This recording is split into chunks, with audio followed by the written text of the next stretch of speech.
Call this special open meeting in council, Town of Oliver, January 28th. Call this meeting to order. Are there any late items to add to the agenda? No, there are not, Your Honor. Perfect. A motion to adopt the agenda as circulated. So moved. Councilor Schwarzenberger, call question. Those in favor? Motion carries. And right into it. 2020-2024 financial plan operating. Take it I away. just did the same thing. See you. Take it away. I shall take it away, Your Honor. Presenting this afternoon the 2019 operating plan for Town of Oliver. As soon as we finish the operating, we'll move into the capital plan as well. Just for a little bit of background for the public and for council. In 2018 and 19, council adopted tax increases of 9% in each of those years. And the increase was specifically applied to capital, our capital works or infrastructure. And in 2022, the funds will and be anticipated to be shifted away from capital and then be allocated to offset potential policing costs that the Town of Oliver is speculating to have, as we were very close in our last census to being over the threshold of 5,000 people, which would trigger that the Town of Oliver would enter into a contract for policing and would be responsible for 70% of the policing costs for the Town of Oliver, in which case right now we pay significantly less than the 70% share of policing costs. A summary of items impacting the 2020 operating and capital budgets. Employer health tax is the first one. In 2019, the employer health tax was implemented at 1.95% of total payroll, along with the continuation of MSP premiums that were paid by the employer. Effective January 1st of 2020 of this year, the MSP premiums have now been eliminated by the provincial government, and the net effect of the town general operating fund will be a decrease of $22,500 approximately. So that's good news. The solid waste budget, where there is an increase in the solid waste and recycling fees of $5 per residence annually. That is going to generate $24,000. That bylaw has already been adopted. That was adopted, I believe, 2 years ago. Policing reserve fund, the 9% tax increase is to be utilized once again until 2022. We had non-market change, which is known as new construction assessment in our community, which is approximately 1.4% or $27,000 of taxation revenues that have been will form part of our tax base. And currently our funds available for capital are approximately $705,000 versus $501 in 2019, primarily due to the 9% tax increase, which is being utilized for capital. And the three 9%, 2018, 2019, and 2020, will generate approximately $426,000. So that money is earmarked for capital. And as I indicate, these thresholds that I'm alluding to will be adjusted after we go through the operating budget, as the operating budget funding does have an impact on the total amount of capital funding that we do have, because we do use some of our operating money to fund capital items over and above the 9% that we earmark for the from our tax levy. The supplemental service requests that are not included in this budget are the bylaw enforcement, and that was the recommendation from the CSCP, and we will be discussing that. The CSCP committee endorsed the resolution to bring forward consider proactive in-house bylaw enforcement during the 2020 to 2024 budget discussions, and as I indicated, we will be discussing that in short order. Victim services as well, the same committee endorsed the following resolutions: that the committee recommend to council to include the Oliver Victim Service Program funding of additional hours in the 2020-24 budget discussions, and including 17 hours per bi-weekly, so it's making it, weekly. And so the impact on our budget would be an increase of $15,000.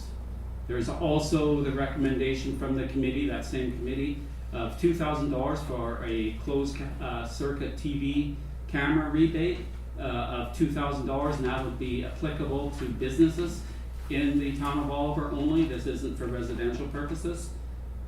As well as one of the committees, I'm not sure which one. Oh no, there was a delegation to council just recently on the January 13th meeting, wanted to do an operational or safety assessment of Fairview Road. That is $14,900, and the food secure delegation that came at that same council meeting is requesting $15,000, and that has been referred to these same budget deliberations. I detailed department by department some of the changes and some of the things that went up, some of the things that went down by department, and so I've included that in my memo. And other than that, I'm certainly ready to go through by department, each department, much the same that we did last year. And if there are any questions by council or any questions on process or procedure, we could certainly take them. Your worship? Yeah, I just wanted to understand what the impact these items that are not included in budget, for example, the bylaw, $60,000 plus or minus. Council decides to include that in budget. Are we talking an additional 4% tax increase? Currently, our 1% tax increase is approximately $17,000, roughly. So if you're using, let's say, $70,000, so that would be about a 4% tax increase. So anything on this list that we're thinking, we're gonna talk about adding as an actual increase, is there any, like I noticed on the one page you say there's $5,000 development contingency that's been left in the preliminary budget that's unallocated. Is there any other unallocated budget sitting in the operating budget? Right off the top of my head, no, but as we're probably going through it, we might be able to find, or hopefully find some others. I really can't, I don't know some of the other budgets like I do know the admin and the legislative budgets, but those are the ones that definitely, that I brought into the council's attention. The other thing with the 4% that I'm alluding to, I guess you can look at it because you have 9% allocated for capital, and that was a resolution of council. So if council chooses to change direction and wherever the discussions go here this afternoon, that's still at council's decision as to what to do with that 9%. You can be 0, it can be 9, it can go up, and we've had those discussions in previous years as well. So it's really, I wouldn't say it's a hard and set 9% number, but that is the previous council's resolution. Councillor Schwarzenegger? Thank you, Worship. Just looking at the first page and the big budget number, the big numbers, it shows a surplus of $295,000. So part of that could be used for, is that surplus above the $426,000 that should go to capital because of the 3 years at 9%, or is that including part of that? It includes it. The best way to look at it, unfortunately, we're coming to the capital later. The capital, we were allowing approximately $1,000 for our capital, and so the 450 minus the 700 is $250,000. So the 250 that were left is really coming from operations to subsidize capital. So really, I guess what I'm saying, the 9% we're generating, as I indicated in my memo, $460,000 or $461,000. That is your capital envelope. So, but we do, because if we generate a surplus in operations, we move that to capital as well to help the capital budget. So you're not wrong. Is it 295? I wouldn't say that. It's more like $250,000. But there is a surplus there that could be spent on a few items on the operational side. But yes, but with the impact of the capital. Yes, I understand. Without a tax increase. Right. Above the 9%. Yes.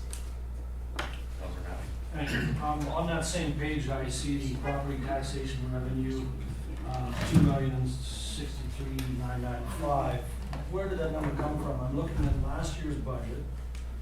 General operating funds available to capitals, tax revenue is 1.787. When I add 9% to that, plus the 27,000 for market change, I come up with a substantially different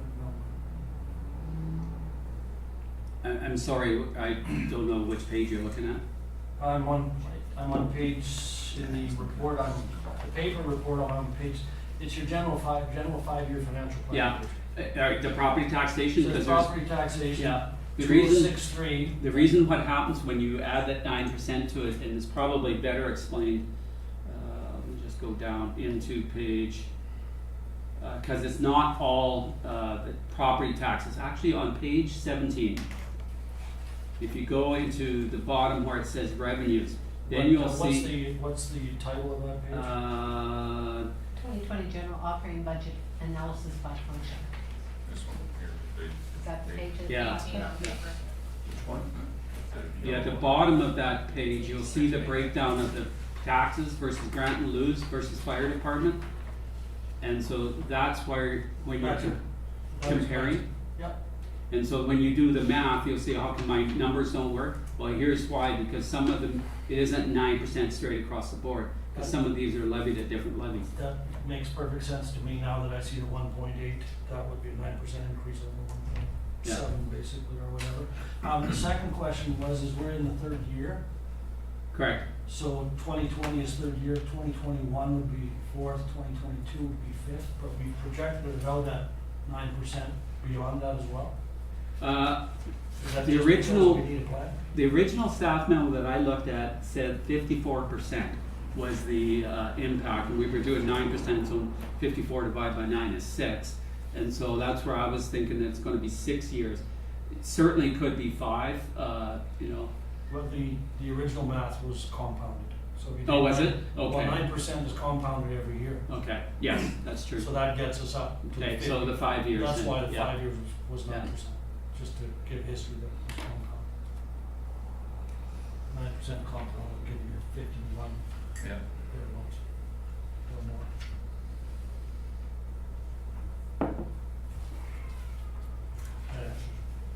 Any other questions, comments before we go into the department by department, or is there any other method that people wish, or?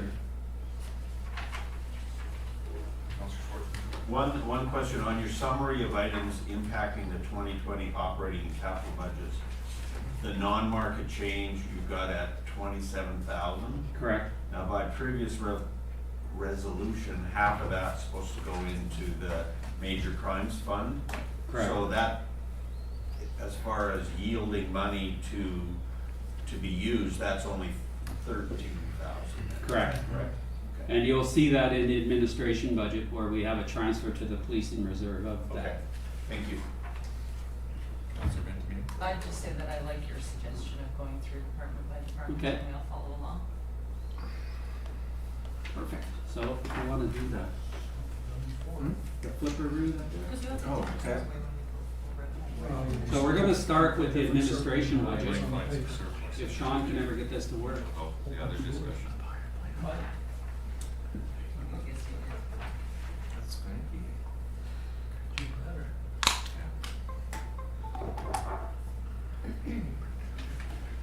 Parking is crazy. Just run circling the block. Actually, I did have one more question.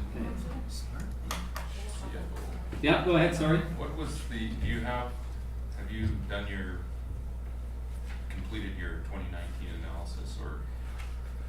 Year end? Bottom line, yeah, year end. Not yet, but I know it's getting closer. The information that I've put in here under the 2019 actual Mhm. was done about, probably 2 weeks ago. So it's getting close. It's, you know, there will still be some adjustments, but some of these expenses are getting pretty close to being actual for 2019 now, so. So that 277 there, Yes. is that the surplus that was left over in the operating budget from last year? Is that, or what was the surplus? Oh, I'm sorry, I can't remember that. I'd have to go look at our financial statements. But- right here, I can only tell you what our expenses were last year versus this year on the actuals. Right now, on the total surplus overall for the general operating fund, I'd have to go look at our financials. So this, I mean, this is basically, one of the things we're gonna do this year is establish a base budget. I'm thinking, looking at the policies, working forward, so that number at the end I'm just interested to know if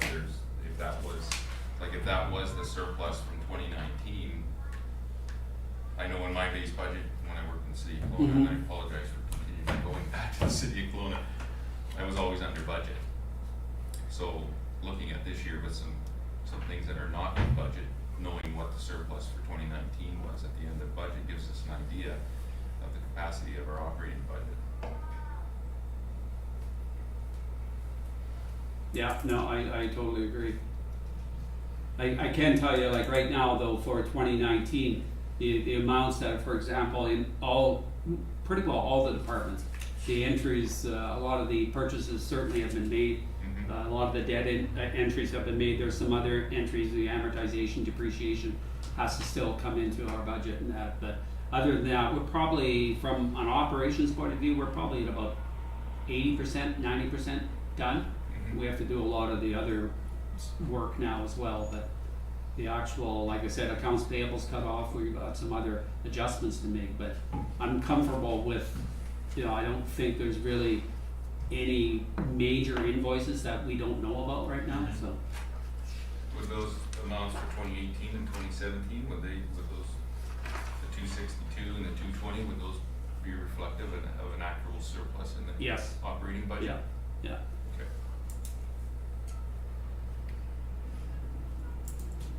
Thank you. Okay, the administration budget, which is the first budget that we've put into whatever page I'm on here now. 20. 20, thank you.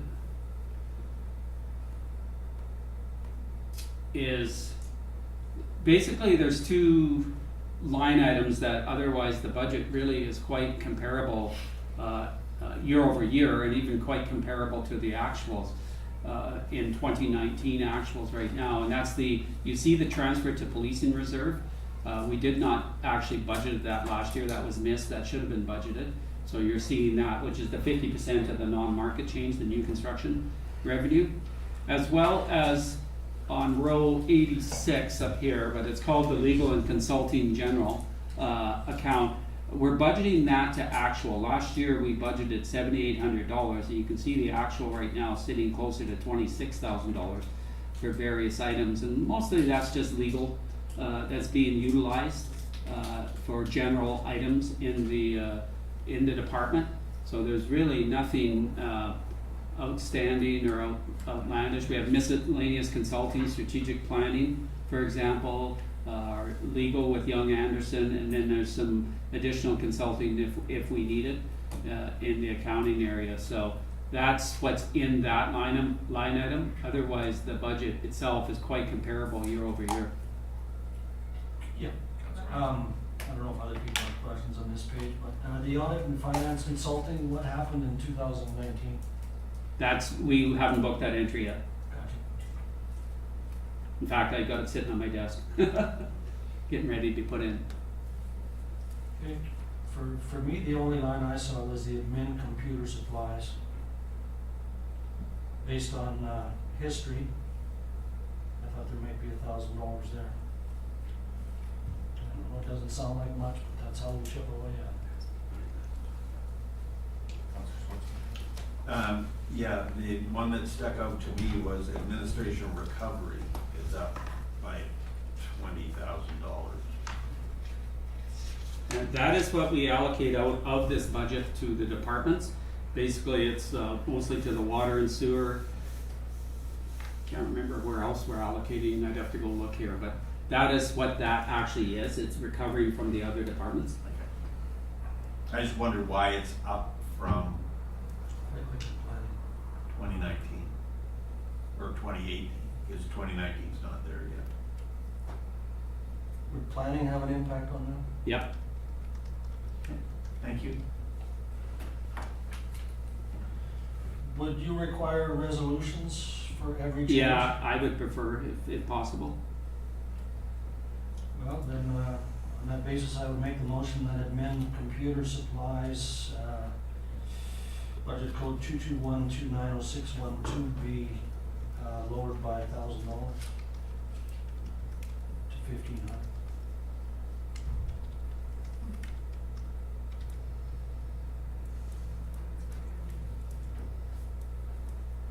I'll second.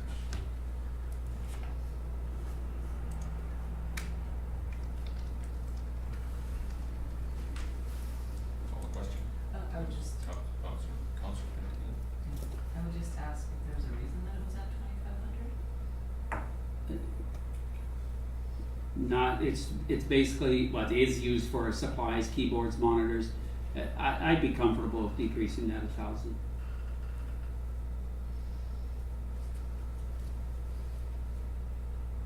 Call the question. Those in favor? Opposed? Motion carries.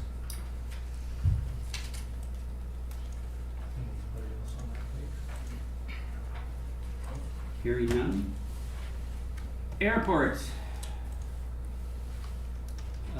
The airport, as I indicated in my opening memo, the airport, we have applied for a grant to extend the runway extension, and you will see that in capital as well.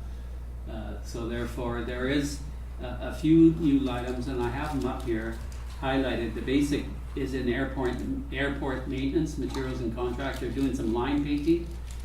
The runway lights, repair the flagpole, and they always have a contingency for things if they happen. This budget, where you see the brackets in 2019 budget, it was reduced by 5,000 in 2019. So this is what the airport manager has submitted to us, and I believe that it was actually reviewed at the airport committee as well. So I'll leave it at that.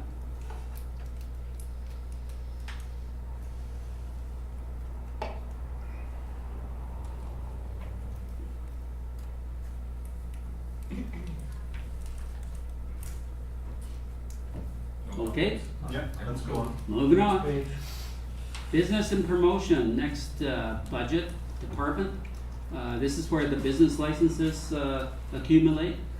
So we're seeing a slight increase in that just based on actual that we received in 2019.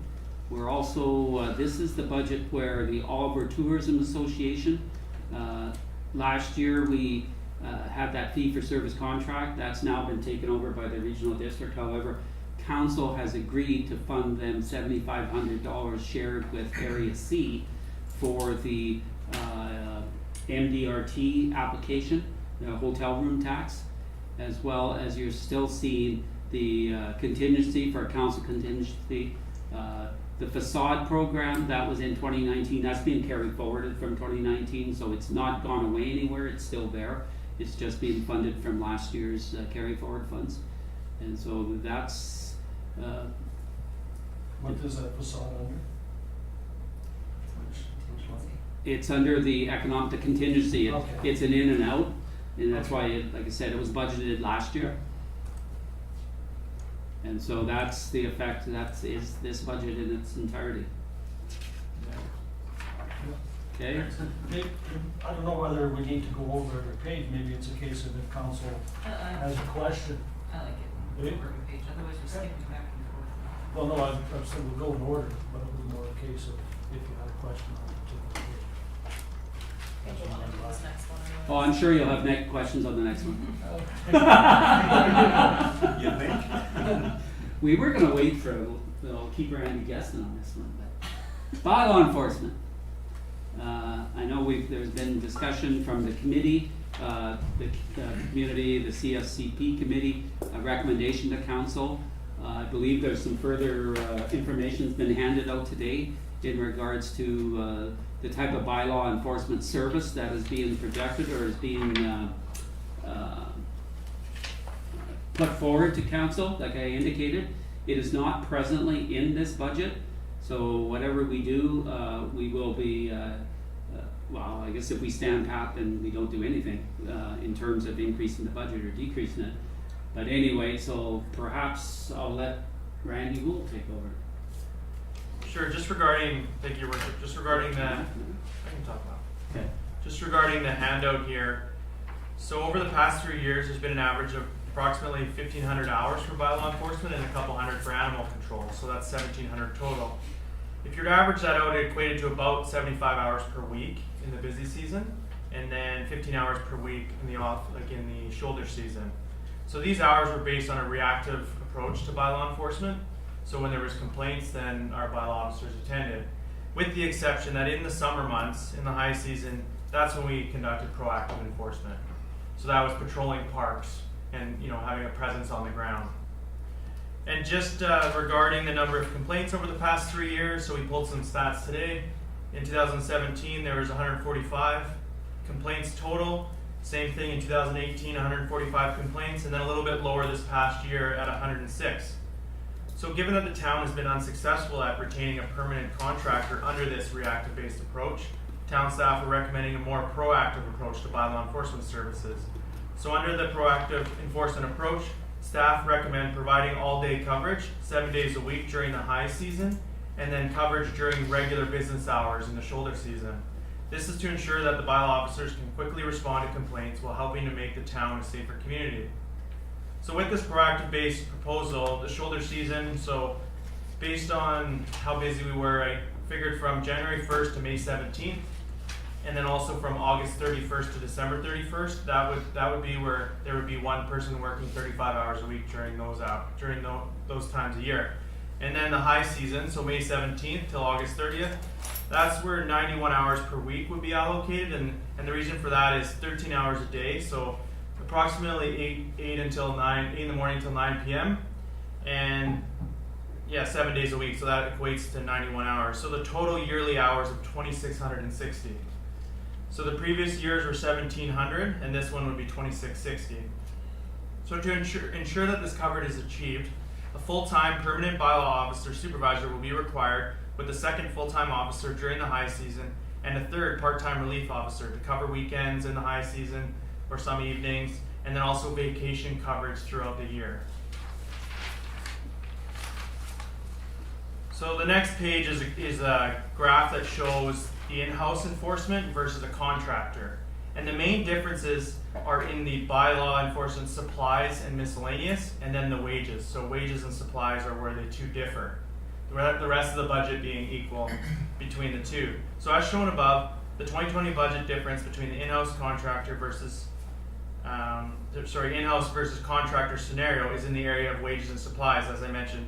So under the in-house scenario, a vehicle purchase of approximately $30,000 plus an e-bike of $3,000 will be required in the first year, so the first year only. And this is to ensure efficient travel for means of travel for both officers, including the ability to patrol the hike and bike path along the river. So this means that the budget difference between the in-house and a contractor is approximately $46,500 in the first year, and then it would only be $13,500 in subsequent years. So the $46,500 being the difference, and if you're to subtract $30,000 for the vehicle and $3,000 for the e-bike, that's $33,000 less. That's how we get to $13,500 difference between the two options in year 2, 3, and so on. So just the benefits of an in-house approach versus a contractor. So there's the ability for senior staff to direct officers. There's the ability to have the bylaw enforcement supervisor conduct other duties as required. So encroachments on town lands, dealing with vacant buildings, burnt out buildings, etc. Having someone in-house, we can ensure bylaw intake, processing of complaints, and customer services at the highest standards possible. And we also will have more schedule control with the ability to ensure overlap occurs if 2 officers are needed at one time. So that's the summary before you, and I'm here to take any questions. Thank you. Councilor Schwarzenberg. I have just one question for me. The contractor option, is that for 2,660 hours? It is. Yes, that's correct. So they're both, either option is for the 2,600 hours. Yeah, I compared them both equally at 2,660 hours. Great, thank you. Councilor Benjamin. So with a contractor, would we not have the ability then to work on some of the proactive stuff that's spelled out, such as encroachment on town lands, dealing with vacant buildings, burnt buildings, etc.? No, that's a fair point. I think it's better having someone in-house, you know, digging through files, possibly writing reports, that kind of thing. It would just be much easier to have someone, an employee of the town, manage those processes. Also, I'm not sure, I mean, we'd have to work in an agreement to get the contractor to do that, but as of what the recent proposal was, I mean, there wasn't much mention of this. They may only be open to just doing enforcement duties and patrolling, right? So that's part of it as well. If I may follow up, just to be clear, if we wrote it in the contract and with that amount of hours provided, it's something that we could ask for or not? Yeah, it's possible we could ask for it for sure. I was just saying that that's not something, like when I reached out for the contract, I told them the services, the hours that we needed. At that time, it wouldn't have been mentioned that we would need them to write reports or do any of that, right? Okay. Thank you. Councillor Ellis. Thank you. For me, it's, my concerns would be more about the large increase in the hours. I understand that 1,700 may not be sufficient, but when we jump to 2,600 and then we say, well, we can fill in the time to get him to do other jobs, then that says to me that we've got too many hours. And I'm not sure whether the job, if you had fewer hours, whether it couldn't be done with 2 employees as opposed to 2 point, whatever it might be, instead of that third person. So I don't know whether any of those scenarios were looked at in terms of scheduling, and do we require 7 days a week from dawn till dusk? These are questions that in terms of the level of service. To me, it's a big jump from what we have today to what's being proposed. We're adding a whole department as opposed to bringing bylaw enforcement in-house. I don't think the contractor ever supplied more than 2 at any given time, and I think it was generally 1 officer, and now we're jumping to 3. See you. Thank you, Your Worship. I do believe that currently, with the contract that we've had in the past, we were getting coverage in the peak season 7 days a week, from dawn till dusk. And then there were times where we put in a little bit of extra during the evenings for that little bit of security. Councillor Benjamin. So, on that note of the jump in hours, we weren't getting any responses with what we were offering originally of the 1,700 and something hours. Is the only other option to, if we're going to find anybody at all, whether they're contractor or in-house, to move to the larger number proposed, or is there somewhere in between that we might be able to find a contractor that would be able to do that? I mean, it's possible. I just wanted to quickly add to Councillor Mattis's point. Quite a few of the months during the previous 3 years, in June or July, there was 300 hours, so 310 hours. So that basically accounts to being, so 40 hours per week times 4 is 160. That's basically 2 full-time people. So we did see that quite a bit. So there were 2 people out there quite a bit. I think the main reason for recommending such an increase in hours is just being able to find someone, right? So then does this person, if this person is full-time in the summer and then in the off season they go to part-time, I think it's going to be difficult retaining a bylaw supervisor anyway. We've heard from other communities that's difficult. And if you were to approach it as, you're working full-time in the summer and then for 8 months of the year you're part-time, that may be a difficult sell. So I think that was part of why we recommended, let's get a full-time person. I think you misunderstood what I said. I had no issues with the full-time person and the second person in the peak times. It was more the third person. The $14,000 for the third person to cover vacations, when I think that could be scheduled within the 2 people.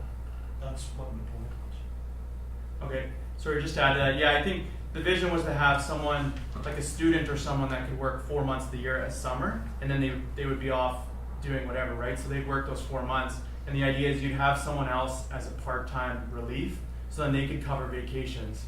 So that's sort of the reason for having the third person, so that if someone goes off in January, then, if we can find someone, a second person that's also willing to hang around Oliver, right, and then cover in January, then sure. But I sort of did the calculation. You could have, I guess what I'm trying to say is you couldn't achieve 12 to 13 hours a day, 7 days a week with only 2 people, because that's 91 hours, right?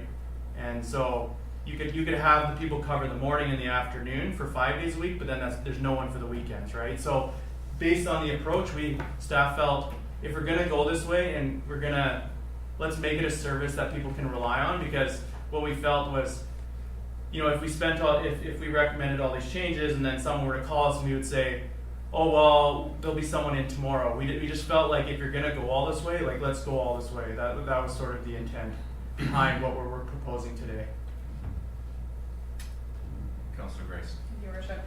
So just comparing the in-house versus the contractor, because it looks like the call-out coverage is at $2,500, but then you've got the part-time call-out person at $14,000 under the in-house. I mean, isn't that more or less the same bill?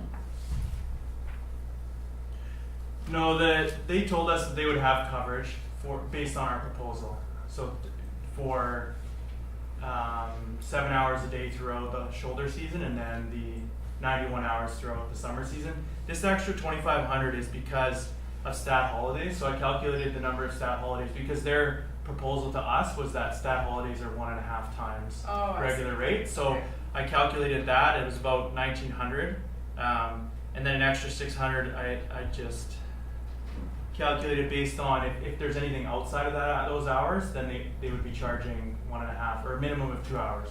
So that's why I put that there. I wanted to make sure that was on there, because if we had someone in house, the idea is that they would be an exempt employee who could respond without a call out fee, right?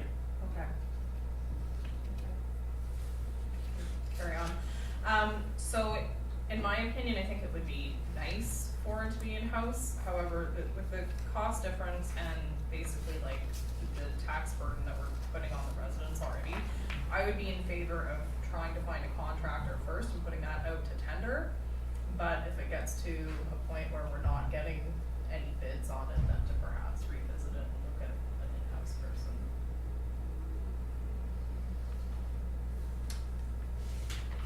Well, I would just say that I do support it coming in-house. One of the reasons I do is that we're planning and budgeting for a $750,000 increase in our CMP cost, asking people for 9% a year, and there's no associated increase in service levels associated with that. And people are frustrated. Our citizen survey indicated that people are frustrated, and I think people think things are going sort of in the wrong direction. I just think it would be something council could do to show an investment in the community and improve public safety. And I think bylaw services is something that could be done more proactively with nuisance properties, bring consistency to enforcing bylaws in the community. I just think it's a good investment. It shows that council is hearing the public, and it's tough to sell the $750 increase with no increase in service levels, and people are already frustrated with policing in the community. And we're just asking for more money, and people aren't getting really anything more other than a bigger bill. Councillor Schwarzenberger. Thank you, Worship. Regarding the e-bike and the vehicle, are those not capital assets that would be depreciated and they would be bought out of the capital budget as opposed to this budget, because it's not an ongoing purchase? So that would reduce the impact. I mean, you'd buy it once out of capital, and then you're basically looking at $13,500 a year above what a contract for the same number of hours would be. Yeah, you're absolutely correct. The e-bike, I guess you could argue, because they're usually around $2,000 to $2,500, but certainly the vehicle would be capital for sure. Thank you. You are just shuffling. I understand. Shuffling the deck. That's what I do best.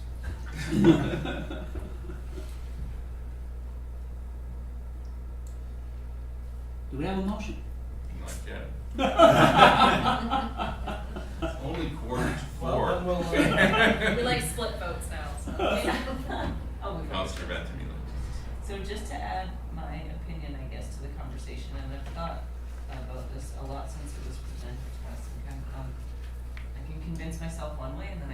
convince myself the other way, sort of back and forth.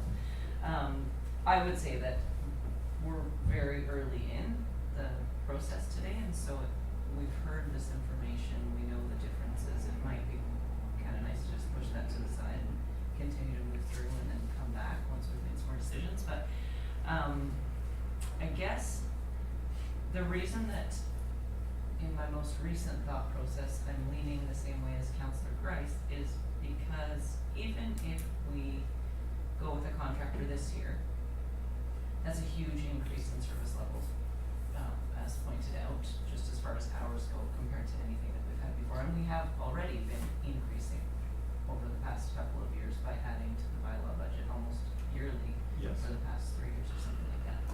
So I don't see any loss to us trying the contractor with the new hours, seeing how that goes, seeing, you know,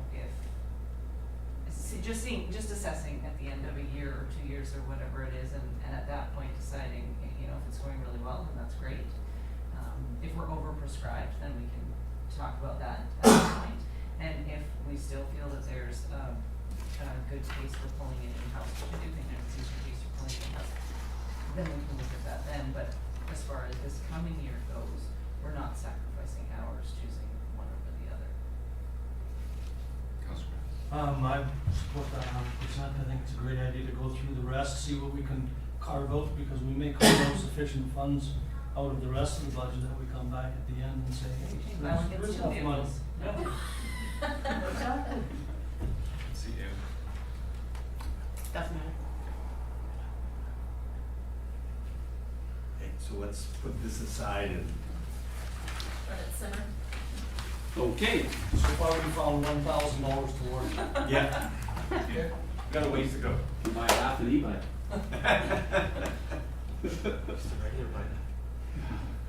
Okay, moving forward to the next department, which is the cemetery. Really, no changes there. The one comment that I did make in my staff report is the fact that if you look at the bottom line, oops, on the cemetery here, the, oops, what am I doing here? The net, like our actuals versus our net supported by taxation, which is $38,000, $39,000 last year. Really, in my history of cemeteries, I always questioned why is it tax subsidized at all? Anyway, that's just kind of a comment. I do believe, and I've recommended in my staff report, that there should be a fees review undertaken, certainly for the 2021 budget, as well as we should also be looking at within the internment, Cemetery and Interment Act, you can use the perpetual care fund to use it to pay for the maintenance of the cemetery. So therefore, we haven't been doing that at all. We have approximately $434,000 right now in that perpetual care fund, and it just keeps growing and growing and growing. And so at some point in time, we have to start utilizing, we don't have to start utilizing, but I recommend that we do, as well as we do a fees review as well.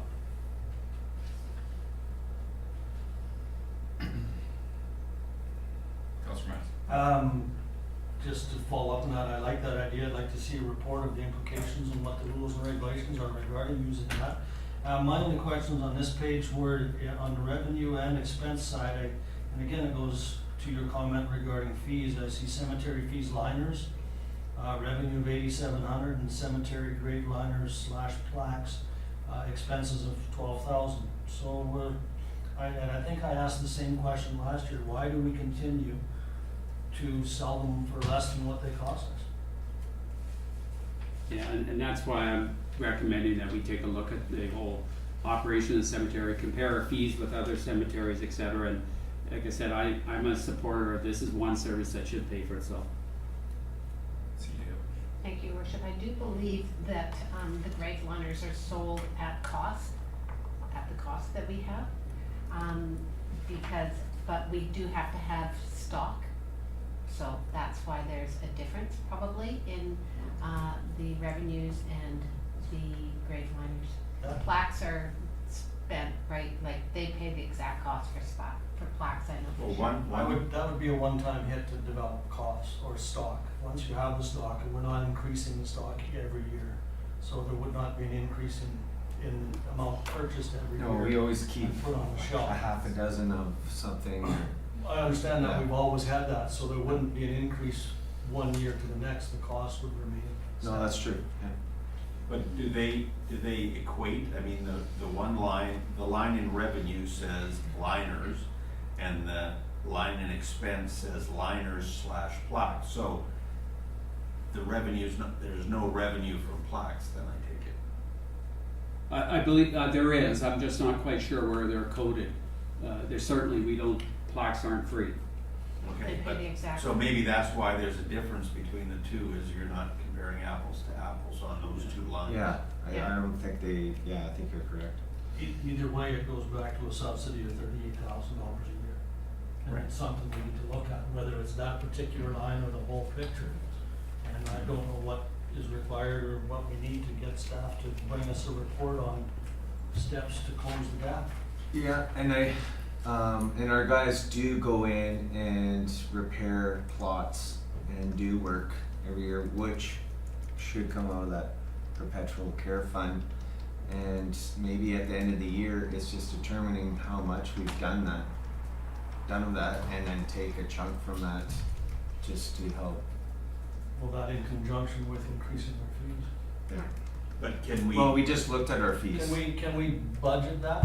Can we take 20,000 out of the perpetual care fund for this year? No? No, I prefer that we did a review of fees and we'll bring a whole report forward to council. I wouldn't say for 20, our budget, we could certainly increase fees somewhere in the year, but we usually bring our fees and charges by law July or August. I think in the new policy you were suggesting August. Yeah, something like that, so it wouldn't necessarily hit 2020 that well, but I'd like to do a overall, make sure that we in line with some of the other cemeteries in the area, from a fees point of view. We just did this, yeah, A and couple of years ago. yeah, and yeah, I mean, we are subsidizing the cemetery. Perpetual care fund is one area, but I've mentioned in the past too. It's just tracking it properly. So when our guys go in and repair a plot or do some work for care of the existing grave sites and markers and stuff, then maybe it needs to go into a work order to track their time. There isn't a separate GL line for that particular work. If there was, then our guys could just code it to that. So when they're doing something that maybe is covered under the perpetual care fund, then it go directly to that. And then at the end of the year, if it was 15,000, 20,000, I'm not sure how much. That's a suggestion. That's a suggestion moving forward. Is there a way that we can move that schedule up for the cemetery instead of waiting till July or August or September? Yeah, I can't do that probably till May, June-ish.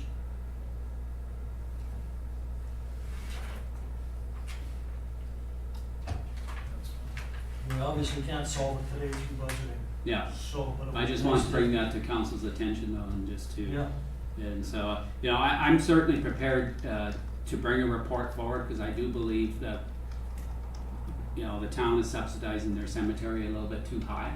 And so what is that correct number? I don't know, but we'll bring information back. Okay, Development Services Operation, this is Director of Development Services budget. The basic change here, of course, is salaries. Is bringing the director on full-time this year. Unless we reduce him to part-time. No, bachelor. Other than that, I'm just going through the budget. We've had a reduction in our legal consulting. Basically, it's we over budgeted our building permits, as you can see. So the building permits are being budgeted to actual amount to be conservative. And the rest of the budget is consistent with 19.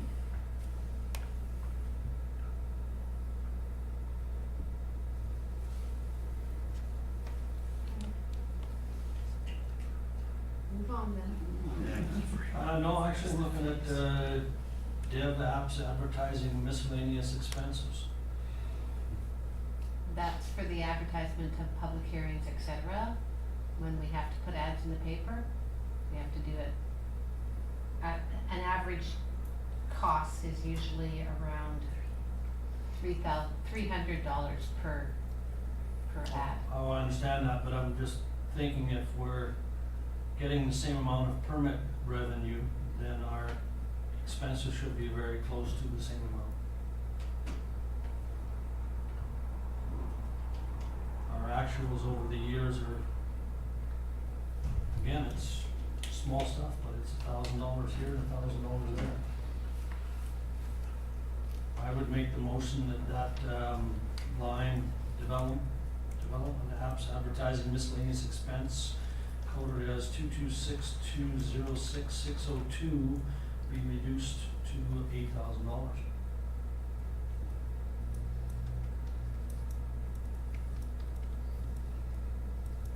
I'll second that. Councilman Wynn? So what is the line for the other, or sorry, what's in that other line, which is a couple below that says development services miscellaneous expenses, where it looks like it's been under budgeted for the last 2 years based on the previous actuals of 1,900, 1,800, and then we have $1,000 budget. I'm not Do you sure know what's what in I'm that. talking about? It's the 8522? cell phone charges, miscellaneous subscriptions and registrations. I just pulled it up here. Makes the $1,000. I'm not sure why we're over budget on that line, but I'm just asking, cause if we're Yeah. gonna take 1,000 from one, but we need 1,000 in another, then it kind of bubbles out. Say make do. If you're overspending it, it's gotta be over somewhere. And it does. that's not the actual. We're budgeting the actual.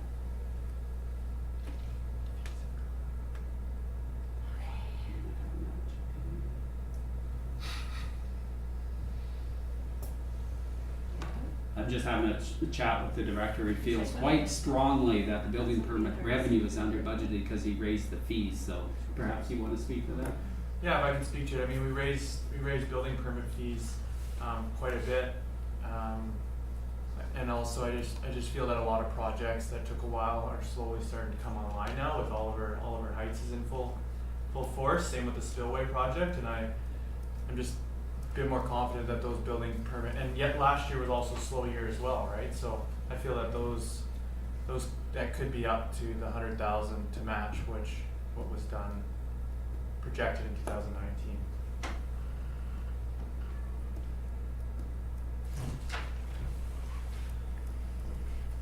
Is there any appetite to increase the revenue? I'm fine with that.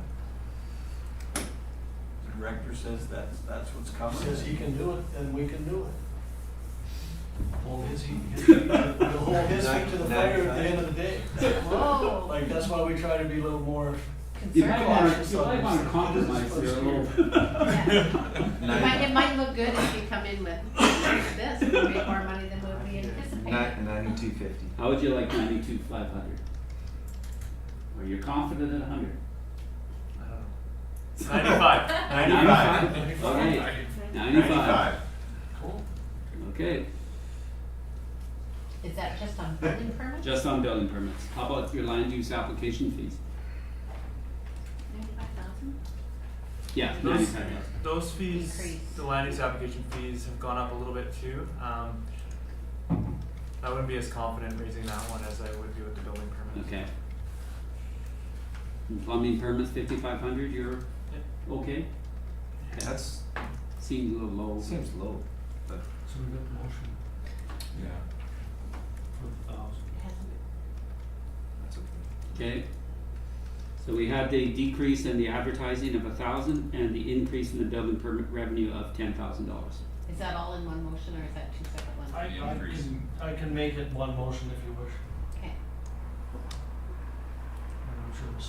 support that. I will. What was that again? Increase the. We're decreasing account 602 by 1,000 and increasing account 000 by 10,000. The building. Building permit Okay. budget. Revenue. Revenue up, Okay. Yeah. Ken, So a Okay. net, a net gain of 11. Correct. That's a good page. Call the question. Those in favor? Opposed? Motion carries. The next department is this is more of the special projects area, called Development Services Planning, that I kind of consider special projects. This is where you'll see we have the pool feasibility, the town hall relocation, and where they have a CF, that means carry forward. They're being carried forwarded from 2019, so they're not disappeared. They're still in work plans, but the funds are coming out of the 2019 budget, so we're not re-budgeting them again. The remaining one that's left right now is the healthy communities, and It's go not ahead, there. it's not there anymore? still not there anymore. Oh, so we're decreasing 5,000. Sweet. Well, you've got Plan it H. now Plan H is being eliminated. on both sides, revenue and. Yeah, so it doesn't make any difference, yeah. No. But this is where the food action initiative is. Right, we're gonna come to that. Okay, well, let's talk about that now then. The Food Action Initiative, that is not in the budget, that was presented to council. I believe it was $15,000? And that's a 3-year commitment? Is that correct, Kathy? Yes, Okay, at 15 each year. so what is council's wishes? Can we do that at the end too? We can do that at the end. We can deal with all the supplementals at the end then, okay? It's, Well, let's not forget, I'm writing that. no, down. I Well, got you. they're all on the change sheets at the front. Yeah, The change sheets at the front are. yeah, we'll come back to it. Some thoughts to think about. Oh, we got a page of notes. Counselor Benton. Okay, You wanna give us some thoughts to think about? Oh, sure, Sure, it sounded like Councilor Grace has a page of notes as well. Yes, no, I mean, I would just repeat what I said when the presentation was made to council. And there's the head shaking. That I think that a lot has been done to get this project to where it is. I think that a lot of groundwork has been done, the plans have been laid, we've had some good, quick starts in the community and some great community buy-in, and already been able to get things accomplished. But I think that, in order to start to see some of the bigger plans happen that are of benefit to our general population and sometimes even more so our marginalized population, I think that we need to continue to invest in that program. So I would just add it, no one would wait till the end. Those are the thoughts to think about. I'll go through everything else. CEO, you have your hand up. Any comments? Not about the, Community Food Action Initiative, so if there's still that conversation Okay. going on. Counselor Grace, you want to add something? Yeah, I mean, I would speak in favor of it as well. I think that, there's been some huge successes already, and to invest the money that we've already invested in it, to just let the program fizzle out and die would be really disappointing. I think there's a huge value add because the coordinator has such the opportunity, for all of the match grant funding that's out there, and then an opportunity to look forward into the future for other social service and community development planning opportunities, through said coordinator, so I certainly support it as well. Counselor Francis? I've always struggled with this one, as the rest of council probably knows. When the initiative started, it was funded by Interior Health and the provincial government, and we had all kinds of grants and support. And then it was one of those programs where it was like after that money ran out, you're on your own, you're high and dry. Interior Health has backed away from that program, they no longer support it financially. And you're right, they do some good things, there's nothing, not saying that they don't do good things, but if my memory serves me correctly, every year it has come forward, and every year we have made it clear to them that they need to get grant funding. And to date, they've been unable to get any grant funding whatsoever. I would be willing to support it for one more year. And that's a commitment from the town, and that's generally enough commitment to get, to apply for grants and get grants. And then I'd like to see their success at the end of the year. What we saw in their presentation was an annual report of what they've done. It wasn't a business plan about how they're going to go forward. There was nothing in that report about what they intend to do going forward. It was more of a snapshot of what they have accomplished, which was all good. But for me, when I'm looking at budgeting, I want to know, what's your plan? Where is your money coming from besides us? And that's been an ongoing issue with this, you know, and when I see Interior Health backing away from the funding, I have to question why. If they don't see value, then how do we? Councillor McKenna. So when the grant came from Interior Health in the beginning, it was a 3-year matching grant, and they didn't back away from the grant. That's just all that the grant was. I would say that I believe, unless time's flying by really quickly, we've only actually had a food action coordinator for the past year. So that's the person that then has had the responsibility as a part of all the other responsibilities of going and searching out grants. And when we talk about the committee, it's not, personally, I don't view it as an outside committee, like, you know, we're helping them out so they can get their feet off the ground and then they can get the things done that they want. I view that as a part of, personally, our priorities and our goals and creating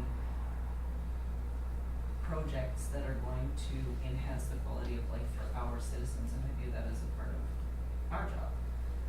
And so I think giving, we're only budgeting for 1 year, but giving an ultimatum that we're giving 1 more year funding and, you know, you better go find some grants to become self-sustaining, to me is kind of contrary to the way that I look at the group in general, but perhaps that's because I've been sitting on the committee for the past 3 years. It's more a case of we review it again, Yeah. rather than making the commitment today for 3 years out, that we review it again in a year. I don't remember the asking for 3 years, but I missed that part.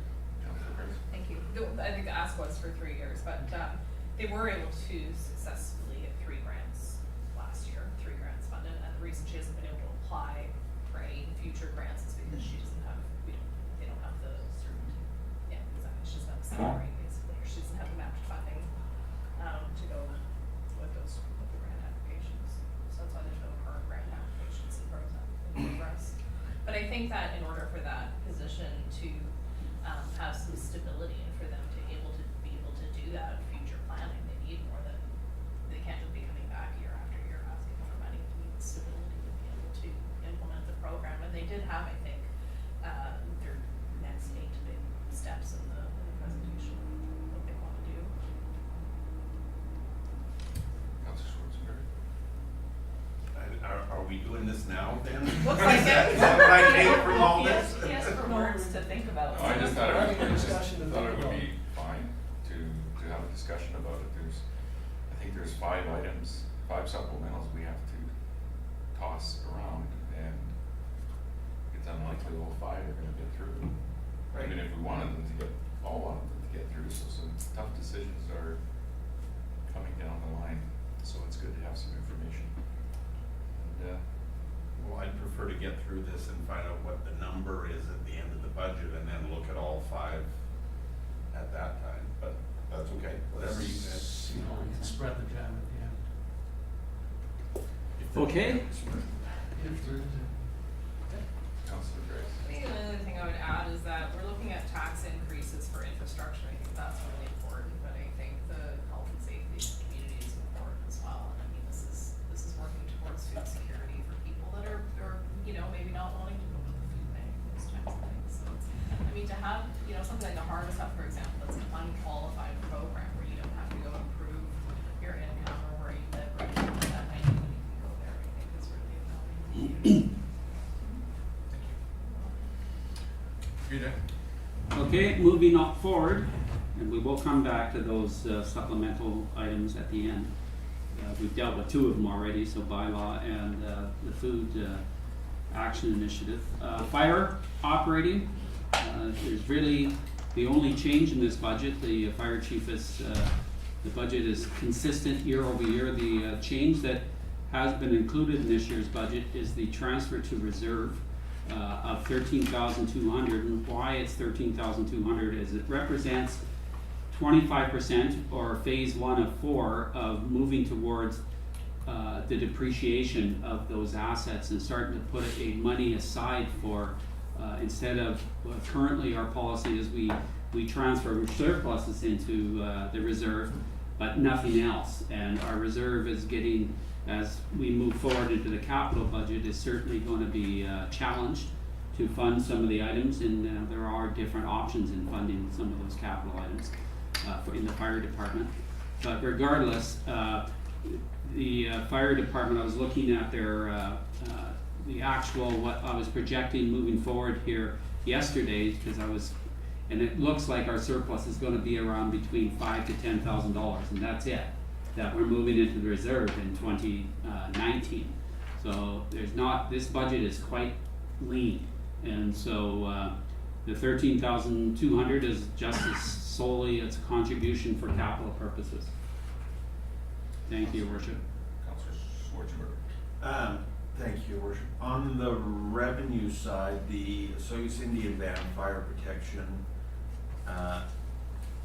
it's going up, but I'm wondering why it was so high in 2017 and dropped off a cliff, and then it's been rising ever since. So, Yeah, I don't have an answer for you about the 2017 actual why it was so high then. Do you, Kathy, you remember? I do believe that in 2017 it was that high, and then we talked to them and agreed to use a different formula. Thank you. I'll jump in here. Any impacts that we did to this budget, would they be 100% impacts, or is it a shared budget? It's a shared budget for the most part. There are a few items that aren't, but for example, hydrant maintenance, and there's I believe fire inspection, things like that aren't shared. But primarily it's shared. Councillor Rankin. So I'm not really sure where I got the impression, maybe I'm confusing this with public works, but I just was under the assumption that enough was being put away every year to have a reserve big enough to fund. You're correct, it is public works. In the fire department, we don't depreciate the fire apparatuses like we do in public works. So where we actually have a unit revenue, we charge that unit out, and at the end of the year, the revenue minus expenses, whatever the surplus is, goes to the equipment replacement. We do not do that in fire. So I don't know how those two got melded in my mind, but they did, and it seems to me like a bit mind-boggling that we wouldn't be doing the same thing for fairly large, fairly expensive equipment, considering we do get a pretty good deal already for our fire department. Yeah, I actually did some work on this budget here a couple months ago, because I was just curious as to what the average fire protection has always been an interesting department for myself over my career. The average property in the Oliver Fire Protection area pays $35 for fire protection. That's it. And there you go. Yeah. So then. And now the fire department is really, and I'm always after the fire chief saying, God, you guys, and they, it's a volunteer fire department. They're doing a fantastic job. They always want to keep their costs down and show council that, and you guys know more than me what a great service you get for that. And so I'm a champion of the fire department for sure. I think we're all champions of the fire department. We get an exceptionally good value. On the tax bill, is fire a separate line? Yes. So it is something that we could increase as a separate. Yeah, it is a separate line. It's based on improvements only, and the rural area basis there is on land and improvements. And the reason for that difference is because in the rural area, a lot of the fire protection they provide is actually because of the various orchard burns and stuff like that. That was why that was brought in that way. So is that something that we could increase that line on the tax bill, specifically for fire protection, and order to build greater reserves? Yeah. Yeah. Okay. was gonna go into a couple of the lines and ask some questions, but go ahead. I was just gonna throw in the comment that $35 a household is a super great deal until you need $1 million truck or something like that and you can't pay for it. That's exactly. And the intent of that transfer to reserve is, like I said, it's stage 1 of 4, because I was not trying to, I'm aware of the hit on our taxation. So next year, that number will be 26,400, and it's just continuing to build up to, until we get to that, our annual depreciation amount, which is $52,000. Is that enough into the reserve? Probably not, once we start to buy a new fire truck at $700,000, but it's an attempt. My questions go back to the operating expenses, and maybe there are reasonable explanations for them. Account 700, first aid supplies.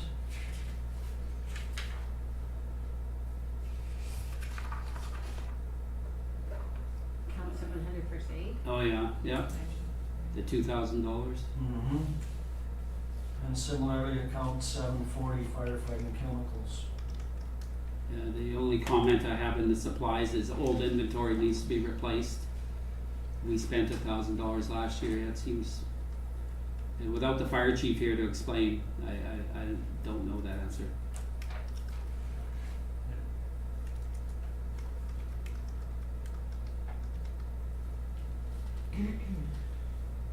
Well, I would be prepared to put forward as hard as it is, because it is the fire department, and I do understand the value we get. I would put forward a motion that the account 700 be lowered to $1,000, and account 740 be lowered to $750.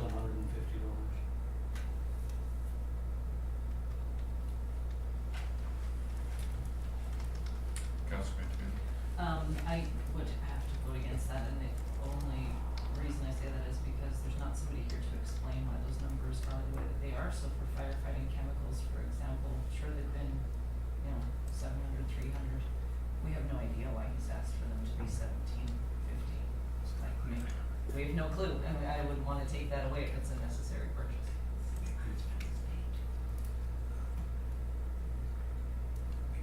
Councilor Grace? And I think there was an explanation for the 740 line, wasn't there, that it was old, or No, that was outdated? the other one. That was the first aid equipment?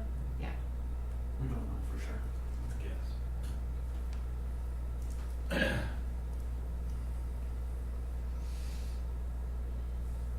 But did that explanation come from the fire department though, or? No. No, Not that I'm aware. we'd have to have the fire chief here to explain. I'd be prepared, I'm kinda of the opinion we should just leave this one alone. It's not, we get good value. If it's over, it's gonna go into reserves for, future years, so I think I'm good with it. I would agree, the fact that it goes into reserves if we're under budget. It's not paid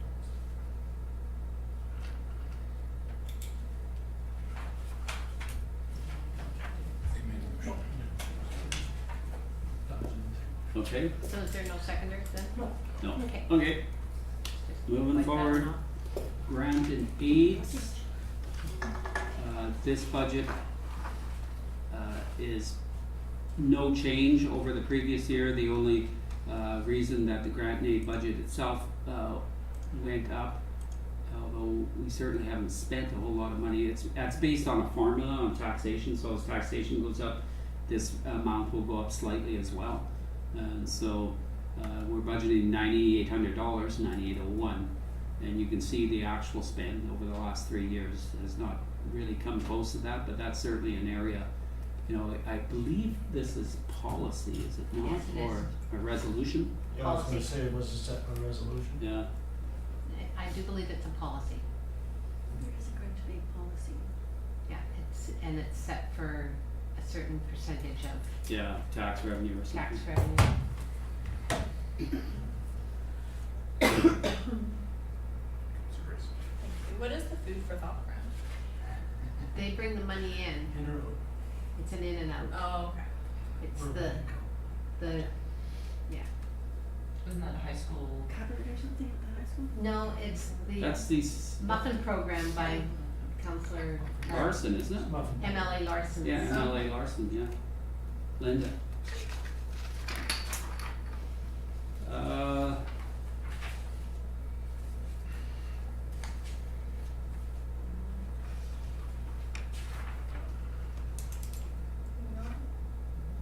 Next department. This is where we just go, this is where we allocate, inside staff is where we allocate a lot of our salaries, our, various travel, conferences, safety program expenses, education, tuition, conferences, safety meetings, etc. And this is, recovered to some, degree as well, from other departments. So this is where you're starting to see, it's pretty well, once again, it's, the bottom line, there is no change. In fact, we've gone down slightly versus 2019.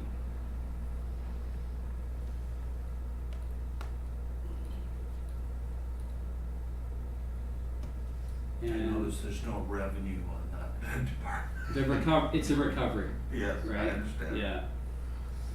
The next one is your budget, the legislative budget, where, really the only change in this budget is there's a CPI increase for council, and that's based on resolution or policy, one of the two. We also, the council travel has increased, primarily due to FCM gonna be in Toronto in 2020. I'm not quite sure how many are going to attend that, but we've also based that line item on actual spent in 2019, and you see we spent about $28,500. So we're estimating FCM to cost around $5,000, Silva $3,000. We also have UBCM, 5 counselors, that's gonna be $20,000, and just some various stipends, etc., to be $1,900. So that totals that $29,900. So it's consistent, it's more than last year, but it's consistent with our spend that we spent in 2019. What is indemnity reallocation? And that is, we allocate that out to the water and sewer fund, I believe. Your wages, etc. It's, That's a contribution from the water and sewer fund.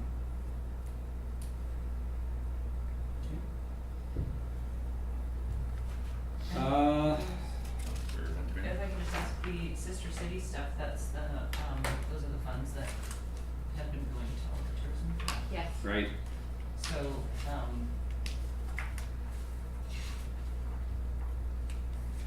like the actual are different than the budget for 2019, I'm just wondering. Yeah, that's because we missed a year. If you go back into 2018, and so what happened was we didn't actually give them money, and so it was a catch-up in 2019. Okay, that makes sense.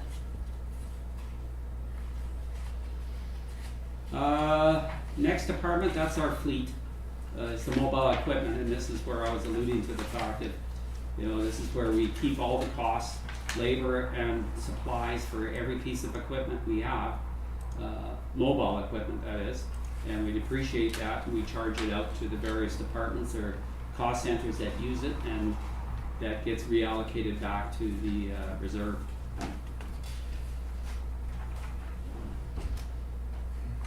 Some of the cost differences too, and some of the line items are, if they're lower, it's because the previous year tires or brakes were done on a certain vehicle or certain maintenance, and it always varies, right? So some will go up a little bit one year because of new tires or new brakes or something goes wrong with it.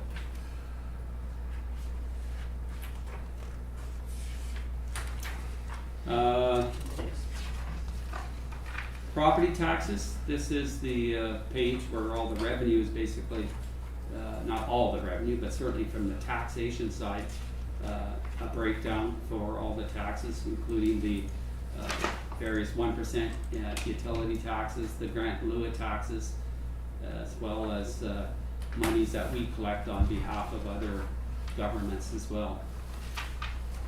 And we have to remit to them.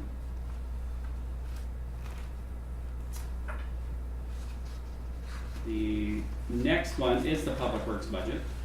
That one's got a little bit. Sec- Thank you, Russell. I hate to jump back, I was busy Yeah. looking at some other items regarding grant and that sort of thing. Is it possible to jump back to legislative? Yep.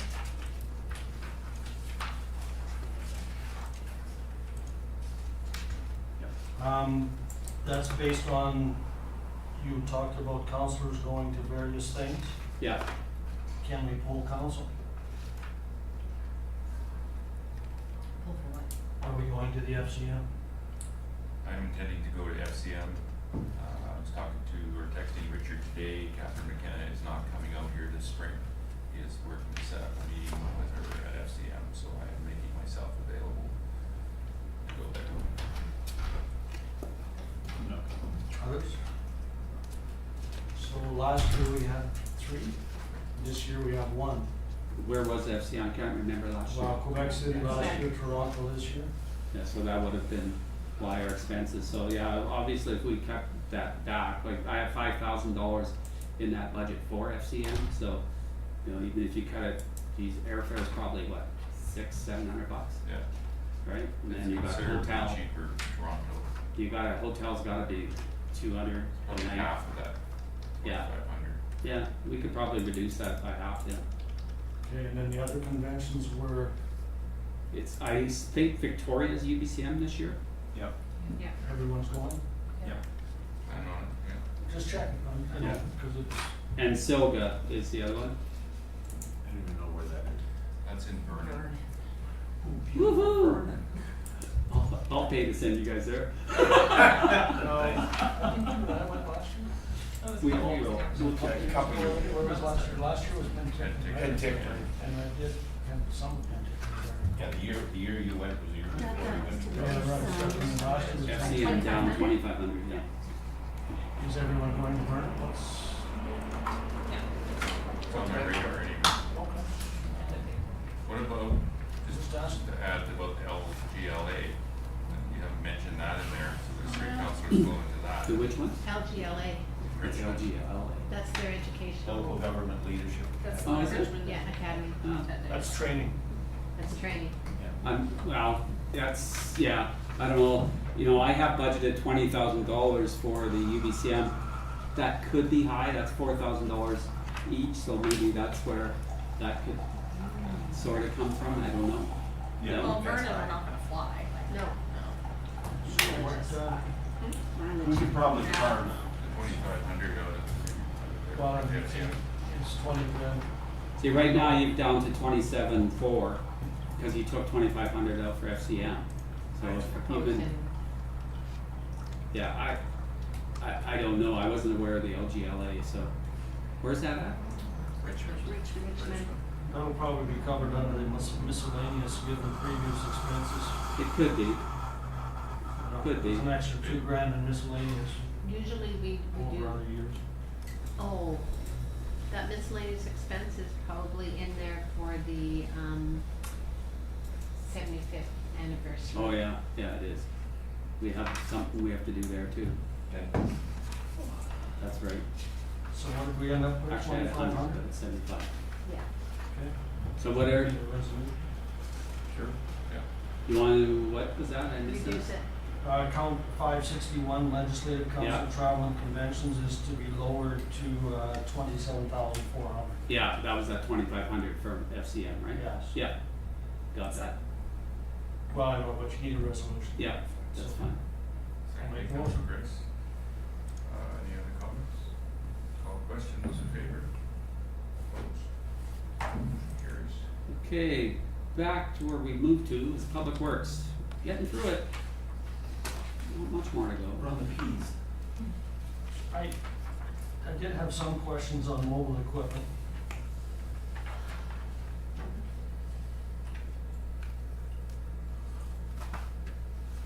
Which unit?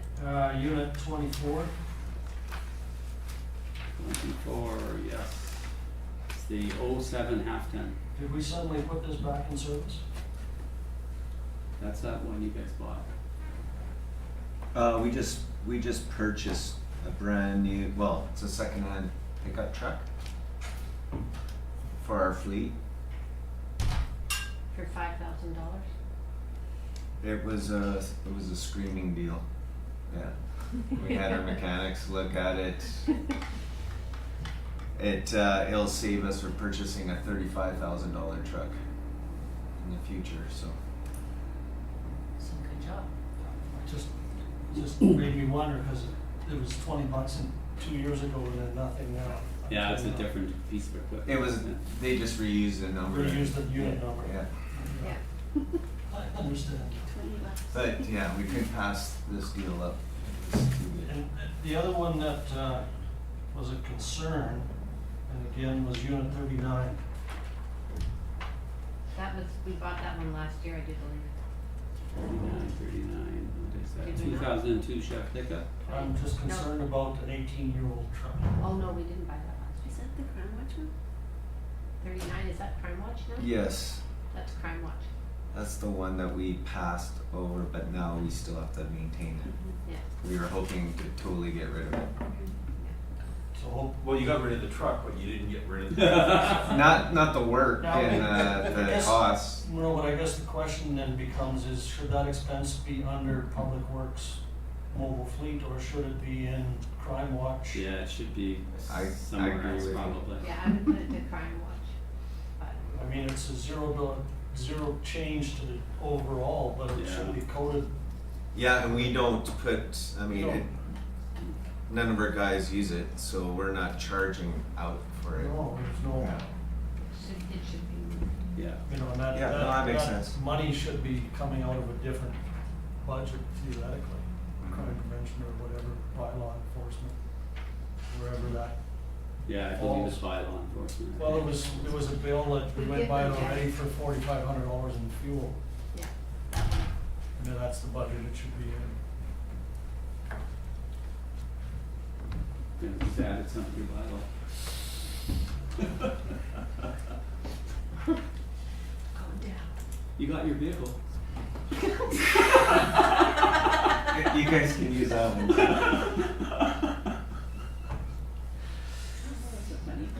Maybe that $5,000 truck should be over there. Okay, So we sorry. need something to Forget it. haul We'll the never get a confiscated deal like that bicycles in. again. Getting a little punchy here. Roads. I thought we were Public Works. Oh, Public Works, sorry, you're right, we are Question, Public I did Works. have a question, property taxes as well. Okay, School district, 53 grant in lieu, 10,000. yeah, Regional hospital district grant in lieu, 1,400. yeah, what that When I look is, at the two properties, I'm questioning. It's significant. yeah, I gotta take a look at that, cause I believe what this line is. Where are your actual, what are we getting from this? Oh yeah, this would just be our municipal share of grant and lieu for this school. That would be property taxes, would it not? Yeah, but for The what hospital though? seems awfully low. Yeah, that's just the regional hospital though, that's their levy. It's the grant in lieu, what happens in the province gives the grant in lieu, that would only be for the hospital district portion, it's not the full taxation. It would only be for the hospital, and the school would be the same. I believe these are the monies that actually we send off to either the RDOS, to the school, or to, yeah, RDOS for both actually, and BC Assessment Authority.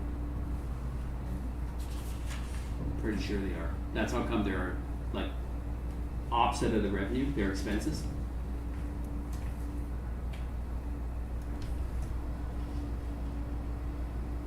But these are the monies we collect, but then we send out. Okay. So those are actually expenses. Yeah.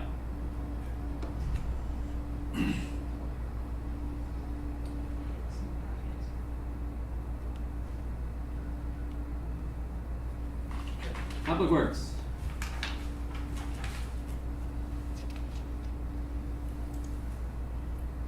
This is Sean's area of expertise. I do not believe there's a whole lot of changes. There might be some individual line items up and down. But from the bottom line, we're basically, in fact, we're slightly below. Yard maintenance went down because we're not crushing anything. Like past years, we've cleaned up and crushed some concrete and asphalt, make millings stuff, so that's why that number is so much lower in the last couple of years. GPS, fleet maintenance, account 703. That's the contract for tracking. That's our, The- Yeah. Yeah. I'm just looking at actuals versus budgets versus next year. What happened? What's going to happen? That's significant. 2 more vehicles are coming online with the GPS. So we accounted for that. We have our monthly charges in there already. And sometimes there's miscellaneous parts and reports that are required, if required, that we had $500 in for that. So replacement parts so the added cost would be that 2 extra vehicles getting GPS. We haven't ordered I don't know if Darren's ordered that yet.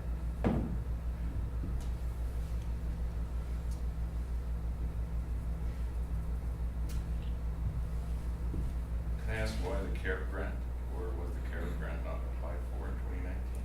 What happened with that grant program? No, that money's just come right out of there and it's going directly to reserve. It's not that we haven't applied for it. It's- Oh, okay. Yeah.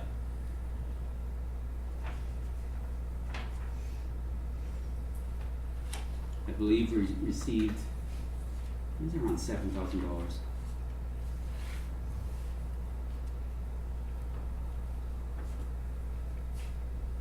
Any other questions, comments in the public works area? Like I said.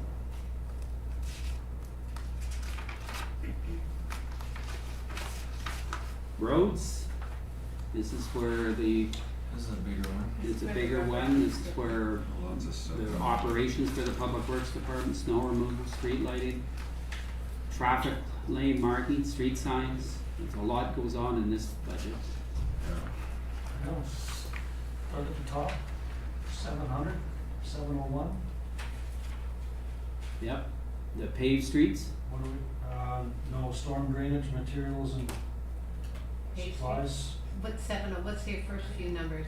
Oh, I'm on page 42 on the paper, Yeah. maybe 41 There's a on couple of here. 701s on there. Hey, So it's 22323701?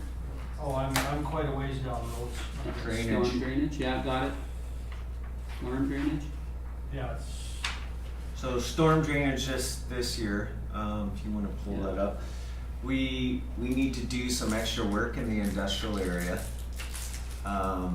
There's some old culverts, the ditching, there needs to be some brush clear out for the whole drainage system in the industrial area. It's been neglected over the last decade and a half probably. So we're just doing extra cleanup. and the contract services. And that would be if we have to hire, like for the storm, oh yeah, if we have to hire a combination hydrovac truck. Thought I saw in the budget, $500,000 hydrovac truck.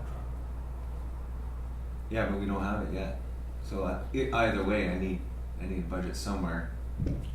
And even if we operate the hydrovac truck, there's still our labor involved too. Our guys will still, there'll be 2-man. Well, I understand that would be Yeah. under a different. There'd be under still, equipment though. yeah, our guys would charge it, they just wouldn't charge it to contract services, it would just go to labor. But if you took that amount in contract services, and if you lump the 3 storm drainage funds together, then it'd probably just even out in the end. Whether we use somebody else or use ourselves. Does that make sense? It does, I'm just wondering why the big increase. When we've gone from 3,500 and actual. That's for the industrial area that I was talking about. No, you've got an increase there too. You've got materials and supplies Yeah. has averaged 7,500, 8,500, budgeted 9,000 last year's now budgeted 11,000. That's correct, and That that's would be your, that's rental of a mini excavator, cleaning out some of the ditches, culverts, doing some brushing, So we gotta rent equipment. We don't have our backhoe's too large to get into certain areas. And then hydrovac services, and then our own labor on top of all of that. And this is the start really getting this whole system to work better than it is right now in the industrial area. It's long overdue. You don't have to do it every year, but it's been overlooked for the last several years, and we should have done it earlier. Councilor Sports. Thank you, Worship. It's probably just because you're doing things differently or something, but I don't understand, if you go to the, on roads, you go to the bottom line, total expenditures for 2019, 2020 is double 2019 actual. Why is Their that? amortization hasn't been recorded yet. Okay, thank you. Yeah, I guess you have to look at 2018 and 17. Yeah.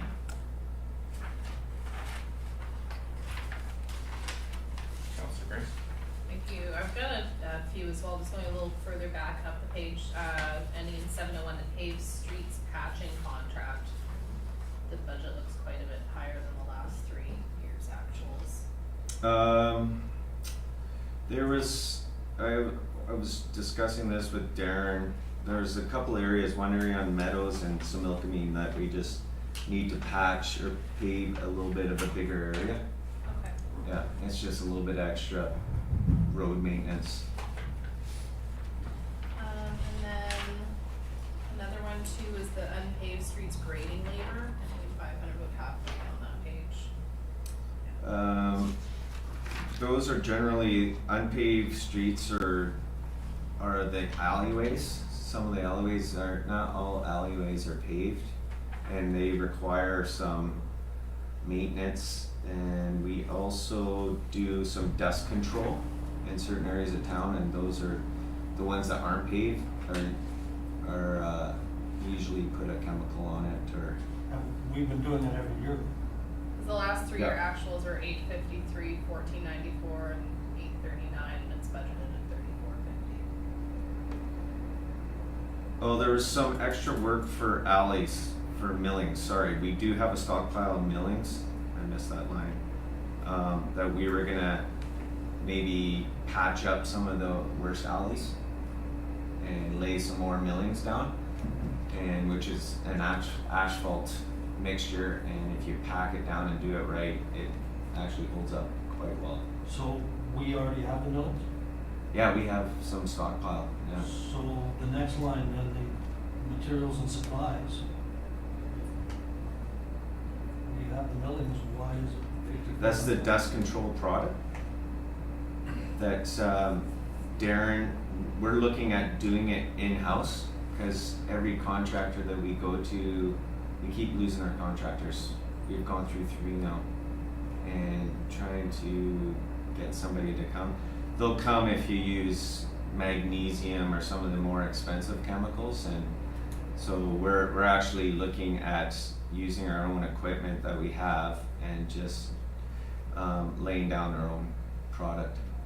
I see it now. Yeah, It's all three. contract services went Exactly. down and the other one went up. Yeah, the total remains about the same for those 3 lines. That's- Oh, yeah, yeah, you're right, yeah, the Very contract good. services went down.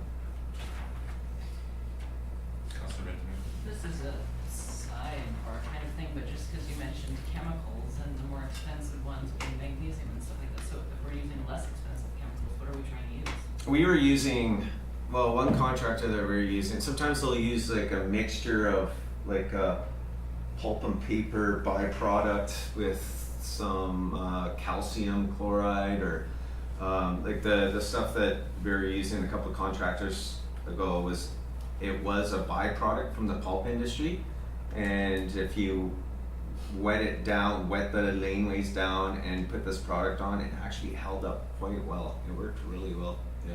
So- And I know some other municipalities, sometimes they'll use like, there's beet juice, there's calcium chloride, there's magnesium, there's a whole slew of different products, and you just have to find something that's reasonable and works for you, right? Okay, so less expensive doesn't mean more toxic chemical. Just No. means something else. No.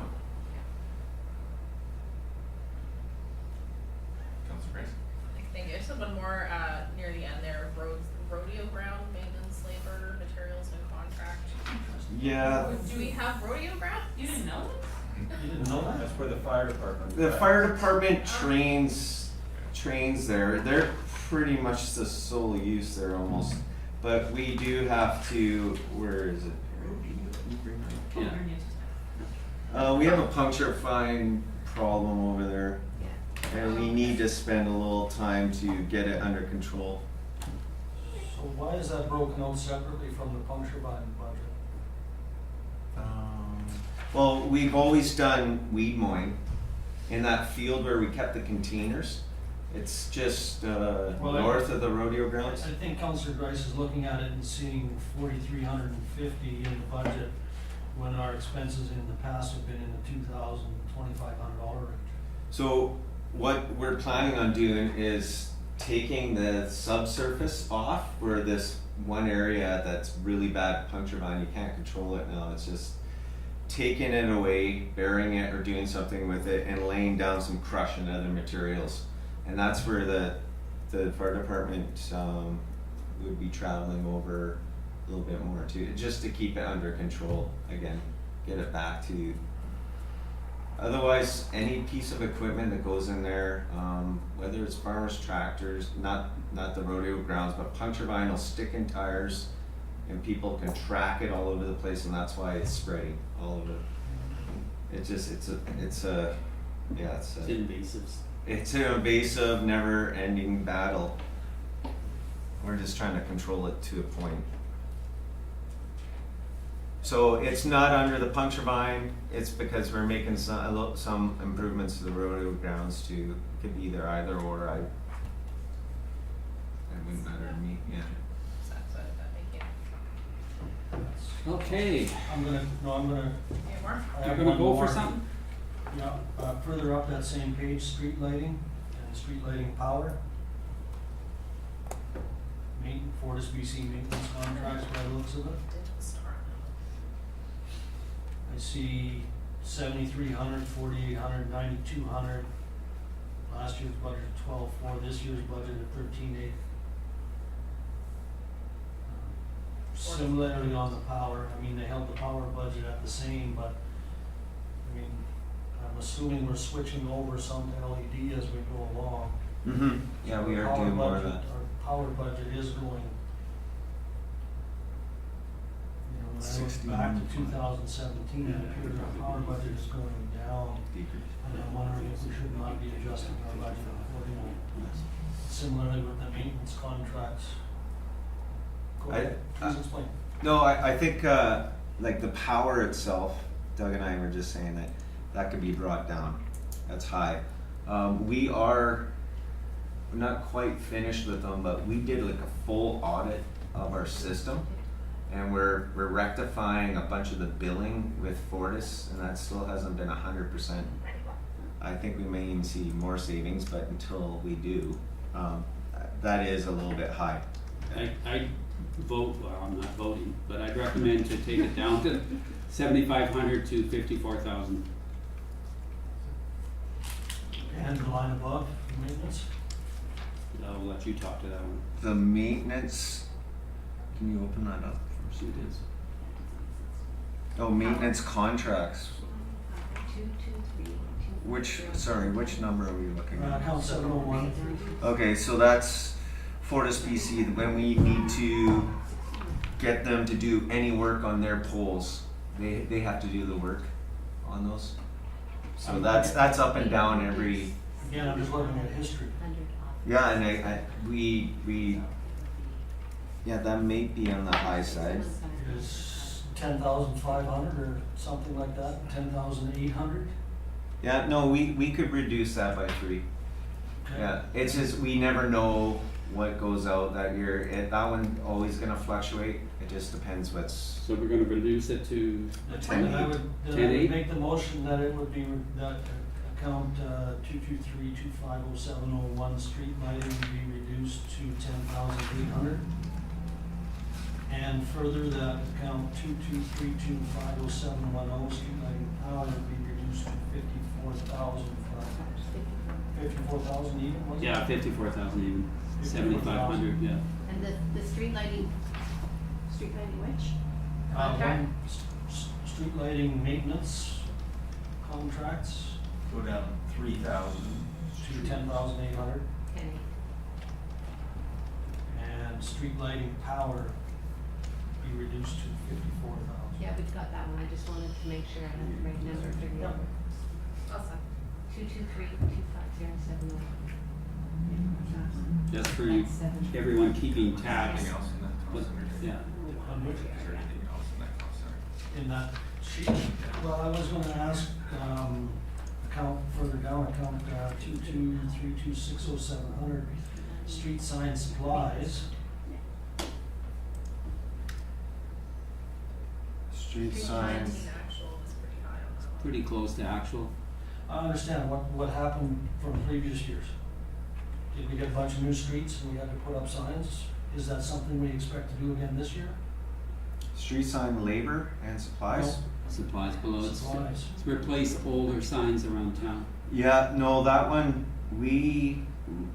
I particularly noticed that we have a lot of signs that are degrading around town, so we're gonna start changing, even whether they're no parking or, just, there's even some older stop signs, so I think we need to replace and replenish a few more this year than we have in past years. Yeah, there are some that are really bad. That was it. Okay, we have a motion on the table, first and second, I'll call the question, those in favor? Opposed, motion carries. Just for a tally update, if anybody's curious, we're decreased the budget by 25,000 total. Okay, solid waste, next one.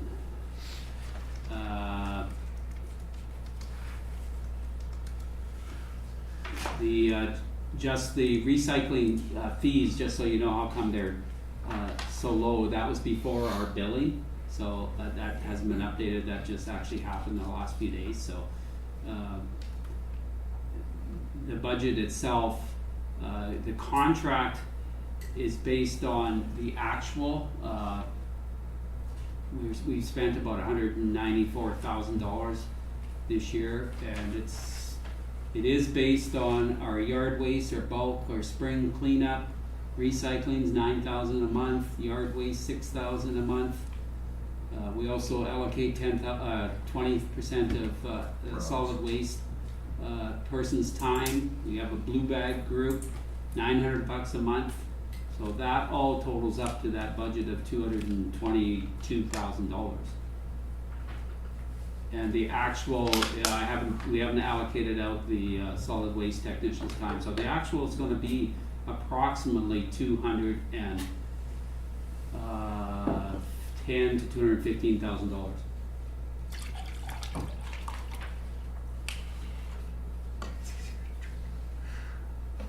And this is the budget that also on the stream of revenue, the recycling fees, et cetera, that has an increase of $5 a household.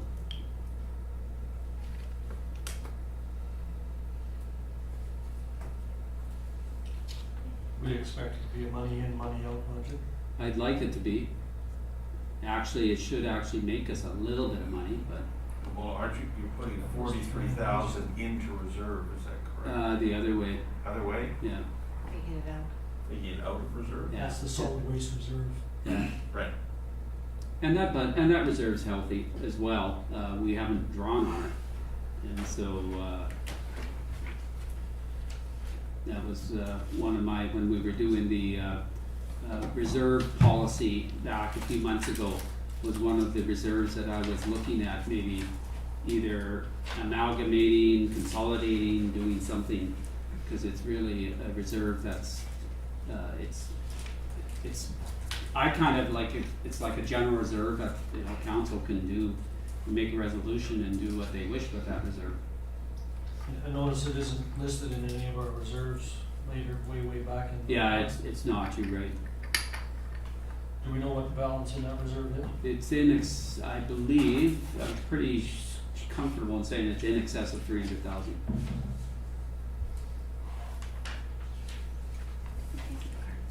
Yeah, See you. thank you, Your Worship. That reserve, I do believe was put in place and we have been using it to pay for the carts because of the cart program. So it's been to subsidize the cart program over the next little while. Yeah, I think it was developed, if I think back to when we switched suppliers Yeah. or contractors, that the costs were gonna go down, so we floated into a reserve to pay for the cart changeover. And those carts are ours in the end. Well, Yeah. yeah, and the cart changeover was actually supposed to lower our operating cost, Mm. and that's what generated the reserve, so. Oh, there are cards? They will be our There will carts be at in the end of the. yeah. Okay. So if they're in decent shape and we roll over another contractor and we need reuse them. Okay. There, I learned something.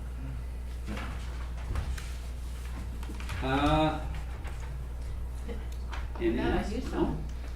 do No? Sources of other revenue, these are just some of our other revenues that we have coming in.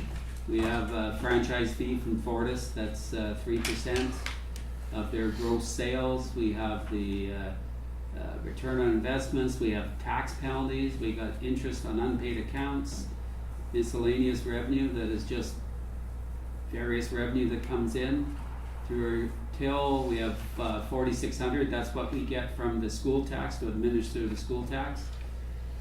And tax searches, $4,500. And you can see the actuals are tracking quite close to that. Small communities grant, I'm not exactly sure what that is, so we're just budgeting actual in amount. I mean, I don't know the amount that's for next year, or for this year, I should say. And then the fuel tax, that's the gas tax, that's an in and an out. So that is the money that you're seeing, other sources of revenue. That's right. It'll come up later on, but that fuel tax, we doubled down on that Yeah. last year. Yeah. How did it flow into a separate reserve?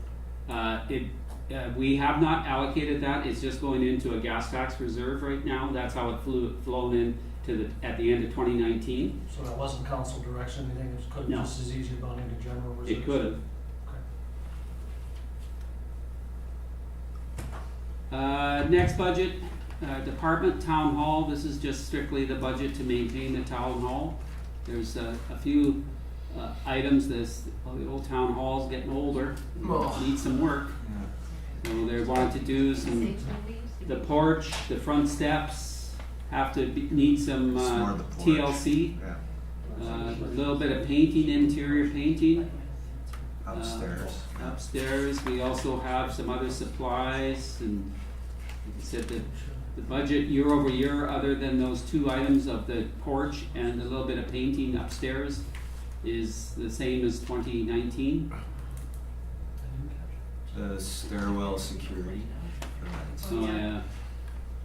That added a few grand. Council Rentabila has a Yeah, question. and we were gonna jump back to sources of other general revenue. Okay, It's maybe an easy answer, but just the return on short-term investments, the third line down. yeah, what that is and how come you're seeing an actual like that, there's also, we record it at gross, and then what happens is on the expense side, at year end, we transfer that money out to reserves. So that's actually what you're seeing is gross interest that we receive, and then we take that and we reallocate that to the reserves. And so you'll see that on the expense side at year end. Why the change though? From what? 147. 147 down to 40. Because we haven't done the actual yet, we haven't done the allocation. But 18 and 17 are equally high. Yeah, same thing, because you won't see, we have had a drop off in, there might be some interest that hasn't been recorded yet, I believe there hasn't been, some of the interest, entries, but regardless, we should definitely achieve the 2018 actual. So should we not then be putting a more real number into the budget? I mean, you still wanna be conservative, I understand that, but this is beyond conservative. Yeah, before we do that, I just gotta ensure where the expense is, cause I don't know, this is left over from my predecessor, and I don't even know if it really should be in the budget, because we really allocate all our interest earnings to reserve. And so I'm not really sure, I guess what I'm trying to say is this budget of $40,000, I'm not sure is a realistic number. Well, that's exactly the question. It doesn't look realistic at all based on history, and I can understand how they put it in. They put it into the budget as a way of flowing it through into reserves. But what I'm saying is I don't see where it flows into the reserve, the expense side. Right? Well, it would end up as surplus. But yes, but I'm saying they don't budget it, is what I'm saying. Well, no, I understand.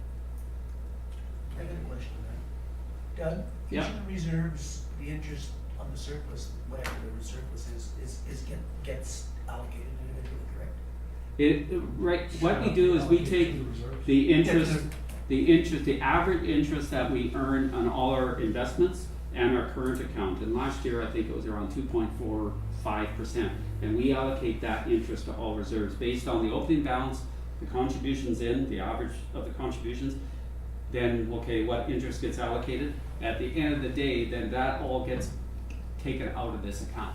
Right. Gotcha. And what I'm Reserve, like, saying- I'm just thinking the water reserve account, Yeah, whatever interest on the balance will yeah. go towards The that. water capital, you're absolutely right, water capital, but what I'm saying is I'm not certain why the 40 was actually even ever budgeted in the first place. Cause it would be an in and out. Yeah, it should be net, Now, It should be an in and out, exactly. yeah. Goes in on this side a To- little more to some accurately, extent- and out on the other side a little more accurate. yeah, without getting long-winded into accounting, but to some extent, yes, it should be in and out, but there should be some staying in the general. It's just, I don't think it should be 40, because you always have a cash balance in our general account, that belongs to the general fund. So what you're saying is the general account share is 40,000? That's Yeah, why we budgeted that I amount? don't think it's that high, but anyway, yeah. I understand. That's why it remains behind the rest. I understand. As long as each reserve gets- Okay, we, Exactly. town hall, Because we- the big numbers, especially water, in $1 million. we did town hall, unless there was any other questions. Town parks, there's really, where are we doing with town parks? I don't Town know. parks is increased a little bit, and has to do with the parks that we've taken on. Well, the new one will be, time that that's done, we'll be doing some extra work there, yeah, like maintaining it and stuff, so. What else was there for increase? Gallo Park, there's some landscape stuff that we wanna do again, and we just do a little bit each year. There's nothing out of the ordinary in that one. Hanging baskets are in that, parks maintenance materials. Councilor Benjamin? What are the trails that we maintain? The 83 line between Bellevue and Mountain View, and Forbes Trail, Meadows to the River Dike, the Oxbow Trail from Willow Glen around the Oxbow to the River Dike, and there's just like some little odds and ends as well.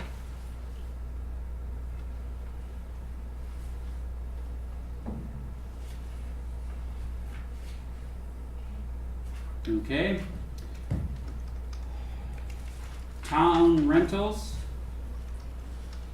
This is the budget where we record the rentals of our various, our, not necessarily rental properties, but also just our costs of maintaining these facilities.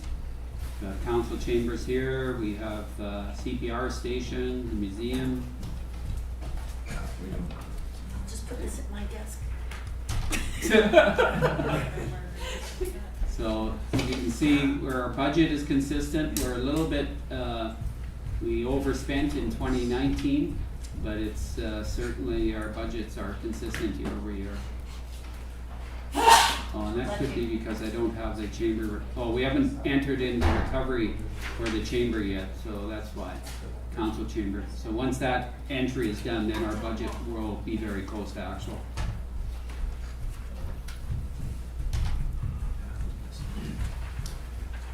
And last but not least, and we will come back to this shortly, is victim services, and I guess we might as well come back to that now, because that'll be, is one of the supplemental items, and that concludes the operations budget. Go I ahead, have Mr. one Mayor. question just on town rental properties, and it's that property up by the reservoir that Rogers was wanted to put a cell tower on. So that's victim services. Forget I said that. Next. Next, go back to the beginning. In the beginning, we were dealing with supplemental items of, I gotta flip back in my staff report, and I do know the first item, I believe, in my staff report, since we talked about it today, was bylaw enforcement. Now, where we left, just so we have reduced the budget by $25,000. And so therefore now we're back to bylaw enforcement. Do you want a break from here? Oh, you want a break? We can do a break. That's a good time. Break. Let's have a break. You guys hungry? How long do you need? Like, we got the cameras for 15? Go eat. He's got it. Can we do that? Recess? 15-minute recess? Yeah, maybe it's coronavirus. No, Saw them go to I don't. We should quarantine her. She has wisecrack virus. the council was pretty much. I think she used to quarantine. Ahead of time. The last one I was there, they had decided on a bunch of firemen, things like that, and they were done by 4 hours. Done. They all, it was everybody was going. Everything just was a page turn and boom. Tracy, I had lunch with Tracy, and she said, you know, that at the Kelowna This is airport, bylaw enforcement. Yeah. 10.5 The million, template. but they spent 90 seconds on it. Yeah. Next.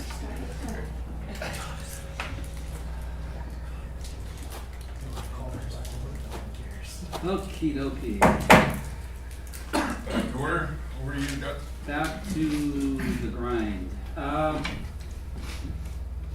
Where we left off, we finished our general deliberations. Now we're into the supplemental service request, supplemental meaning new. Yes, sir.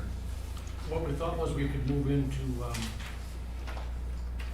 capital, because capital is partially funded by the operational. So if we're able to draw down capital, that means there's more back into operational potentially, which then makes the discussion about what we're funding on the operational side either easier or a little more difficult depending on. Okay, you can certainly do that. With that, then we will go into the capital budget, and the capital budget, as I indicated in my the staff report that I put together for the capital budget. I just want to point out, under the general section, I had a comment that we had to the capital works budget or the operating budget needs to be reduced by 718. That actually should be 952,000.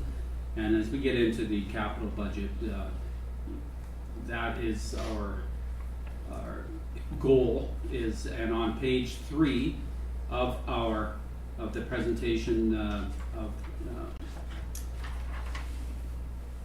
indicate this general operating funds available for capital, and approximately it's $904,000, and that looks like this page here, and that's up on the screen, and that's where I say it has to be reduced by the 952 to balance the capital budget for 2020.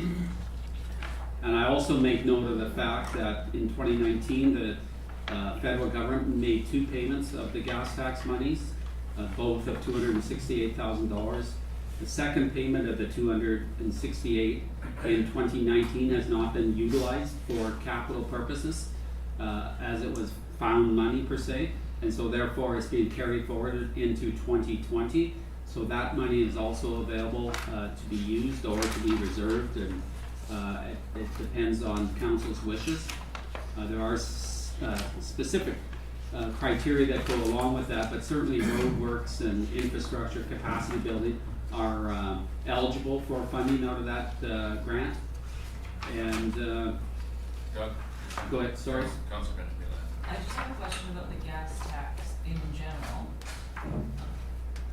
I remember a couple of years back, and I thought it was an ongoing thing, but I don't know if it was a policy set or anything like that 50% of the gas tax received would go into a roads reserve and the other 50% would go into capital. Have you seen anything to do with that ever? I think that was just the year before you got from Larry, do you remember that? It sounds vaguely familiar, but I'm not sure that That was a council policy. Well, it was a council discussion, and it definitely happened at least one year, if not twice, so I assumed that it was more like one of these ongoing policy things. So it would be worth looking back, but I couldn't even tell you what year it Yeah. was in. It must have been just the year before you. There was quite, I remember there was quite a tight band of what you could spend that money on. Right, The and that province was. changed it completely, that opened it wide up. Yeah. Yeah, Right. but at that time it was 50% to go into the road reserve right off the bat, and then the other 50% was for capital. So that didn't happen this budget regardless. No, and yeah, in any of the documentation I've seen, now I'm not an expert on all the policies and resolutions that the town has passed over the years, but I know for certain in 2017 and 2018, the money was used 100% for capital works projects. Do you remember that, Dan? I do. I'm just trying to see if I can Yeah, find it. I remember that too. Well, if it was used for capital works It's the projects and same. those were road Yeah. projects, But then, generally our roads, that's, I think the point was more about trying to get reserves to a certain spot. Well, and we did set aside 100,000 from general into our road. So capital contingency reserve. So while the corporate officer's looking that resolution up, we can move then directly into the capital budget. And the capital budget obviously has some big ticket items. We have and a lot of the capital items, by the way, they're right at the end of this document, the general highlights that Sean puts together every year. I've added a little bit into his document so we could have a little bit more background information in regards to some of even in the administration side, our computer hardware software, $29,000, what that is just annual upgrades. Records management, that is new for this year. We did talk about it last year. I don't know if it actually ever made it into the budget. I think it got cut before it even We made just it. moved it. We moved it out, pushed it out a year. And so I do have an explanation there. It's on page 13 of your document on your iPads. And it just indicates what the corporate officer and the department's trying to do and trying to digitize and all of our corporate records. And it's certainly something that's, I know in my past, it's certainly something that's needed. But I don't know, perhaps the corporate officer, you can add some context to it. I absolutely can. I'm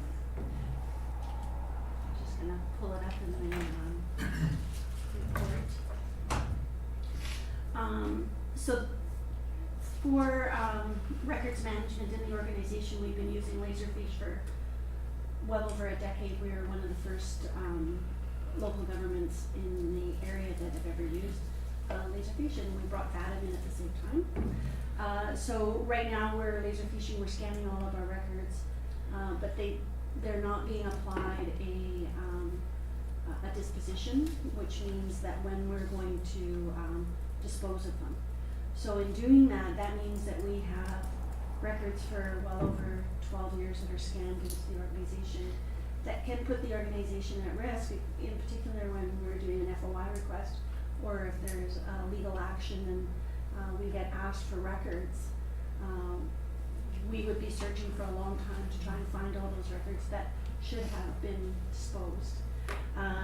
So for a corporate officer, for FOI, for the organization as a whole, it is a good way to manage records electronically. We have pretty much reduced paper copies, but we're really just dumping them into a scanning system and not applying a disposition. How long things have to be kept, how long things should be destroyed. The module was purchased back in about 2014, but not deployed mostly because of some unforeseen costs. We received a quote from the supplier which was extremely high, and we pushed back on that, and we had our records management student, we hired that person, and she did a lot of work in cleaning out some old records and developing this matrix that they need in the software module. So that has significantly reduced the future deployment. So right now we're at about, we had 20,000 sitting in the budget, but we need about an additional 7, so it can actually be deployed organization-wide. Thank you, Diana. Thank you. The Vada Molten, that's a module that we're carrying forward from the 2019 budget. We didn't get to it in 2019, we're certainly gonna get to it in 2020. What this allows is access for online access for utility accounts.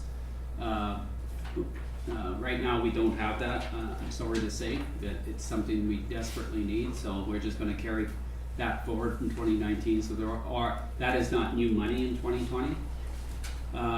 CPR sprinkler system, this is something that Sean has put in. That's and- been on the books since 2000, I think the design was completed in 2016, and we did put in an extra hydrant within 45 meters of the building, and I got a design done, but it just keeps getting pushed off, so it's up to council whether they want to put the system in or not put the system in at all, or move it forward. It's not the original building anymore, so it was rebuilt in 2003 because it burnt down originally, right? So there was talk when we put the town office sprinkler system in that maybe that would be another candidate, so I did do a bunch of preliminary work in order to get us where we're at. So. Councillor Whitby. There's no sprinkler system in it? I'm pretty sure that's been something that's been pushed off every year that I've been sitting here. Yeah. So either it's important or it's not, like that's 5 years. There's a few Decent amount things- of time, so either we do it or we don't. There's a few things on the capital I want you guys to eat, like they keep getting pushed off and we just take them off or we do them. Or just do them. I agree 100%. Let's do them. So either do it or don't, I think. Oh, no, I just said we do it. No, actually, I was serious. Really? Yeah. I was serious also. The reason I Put a was, motion on the table. the reason I was serious is because I think we're looking at that CPR station as part of the redevelopment of Station Street. So the purpose of that building would change, which would make putting a sprinkler system in today not such a great idea, when you might change it and put a different type of sprinkler system in there, or be required to put a sprinkler system in new code. I don't know enough about that to not know if isn't a sprinkler system, so that's good for today, it'd be good for 5 years from now. Depends if you put a kitchen in there, depends on whether you're required by code to put it in there. If you change the interior walls, then it changes the design of the sprinkler system. So if you were to take that building and go, okay, now we're gonna close off this area and do this, you would have to redesign the sprinkler system, Okay. to a point anyways. Couldn't use what was there. No, well, it wouldn't necessarily meet code if you used what's there already. It'd have to be re-engineered. It would, yeah. Well, then contrary to what I just said, then maybe it should be just pushed off another year, because you wouldn't wanna forget about it and totally drop it. But if there are potential plans for the building to be repurposed, then I would think we push it out a couple of years. We need a motion, what do we do? Well, excuse me, I'll make a motion to push the CPR station sprinkler system out to 2023. I'll second.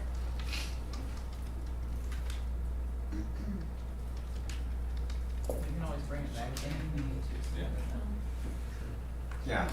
Yeah, if there is a new plan, that was my other comment, that Mayor Johansson had already touched on, that if we have different plans for that building in the future, then maybe we don't wanna do anything yet. Call the question, those in favor? Opposed? Motion carries. Should I just? Will No, our siding last one more year? we've gone by it. Town hall siding, that's, Oh, that's the. that cost, we got a quote to put proper, if we were gonna, if the building's a heritage building, proper shakes on the side of the building, cause the ones that are on there need to be replaced. It's gonna be around the $73,000 mark, and then we have to do some painting on top of that, so that's why the budget's around 80. Will it last one more year? But yeah, I mean, it can, we can maybe, yeah, it would last one more year. It's, some of the shakes are deteriorating. We've, Make the motion that we move that into 2021. The siding? yeah, Moving it to the chief. 2021. Start. No, it's not, He's making a because motion. This is, we do this at, I know, but look at next year. Oh, I understand. I Then understand you exactly have what you're another saying. It's another, it's another $80,000 this year. I'm trying, we can't solve 10 years out. Can we, nobody seconded your motion, can we leave that until we work our way through? I'm the second. Okay. It's been seconded. Right? Yep. Councilor Can I still, If it'll last 1 year, then I believe we should move it up 1 year and have a discussion again next year. you said the quote that you got was to keep in line with, even though it's. The not heritage, designated yeah, it'd heritage be building yet. proper materials. I mean, it could be done cheaper. No, but If I could use other materials. It is a designated building, is it not? Not yet. Not yet, It's supposed to. Is They it- want it to be. they're working on it. If it becomes a designated building, there's grant funding for that kind of thing too. Yeah, and then we'll definitely be looking at those avenues. And that grant- Right now, as it sits, we can't get grant funding for it. No, because it's not designated yet. So that may That be process better is- to hold is off for one more actually year. Going on right So I was just gonna ask. definitely should move it out here. there. Yeah. I was just gonna ask, seeing as it was brought up, when has that process started? Yes. Yeah, we've started on that process and we're doing more research on it, and some of it we're researching now is just the implications to the site if you were to designate it as heritage and what that would mean going forward. So we are in contact and we're expecting to meet with the Heritage Society in the next few weeks to kind of update them on where we're at and what we need to do going forward. But it's definitely a good idea to probably push it a year, in my opinion, just till we get this settled out, as to which way we're gonna go, because yes, there are grants available for if it is designated heritage.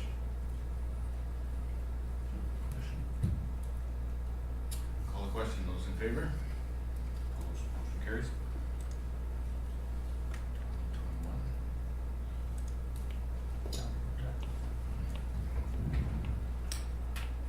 21. Okay, into protective services.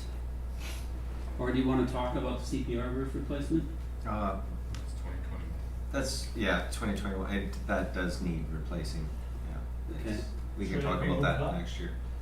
No, I mean, it's okay for now, unless there is money in the budget, if you find money in the budget, and then that means we're just switching, I'd be fine with that.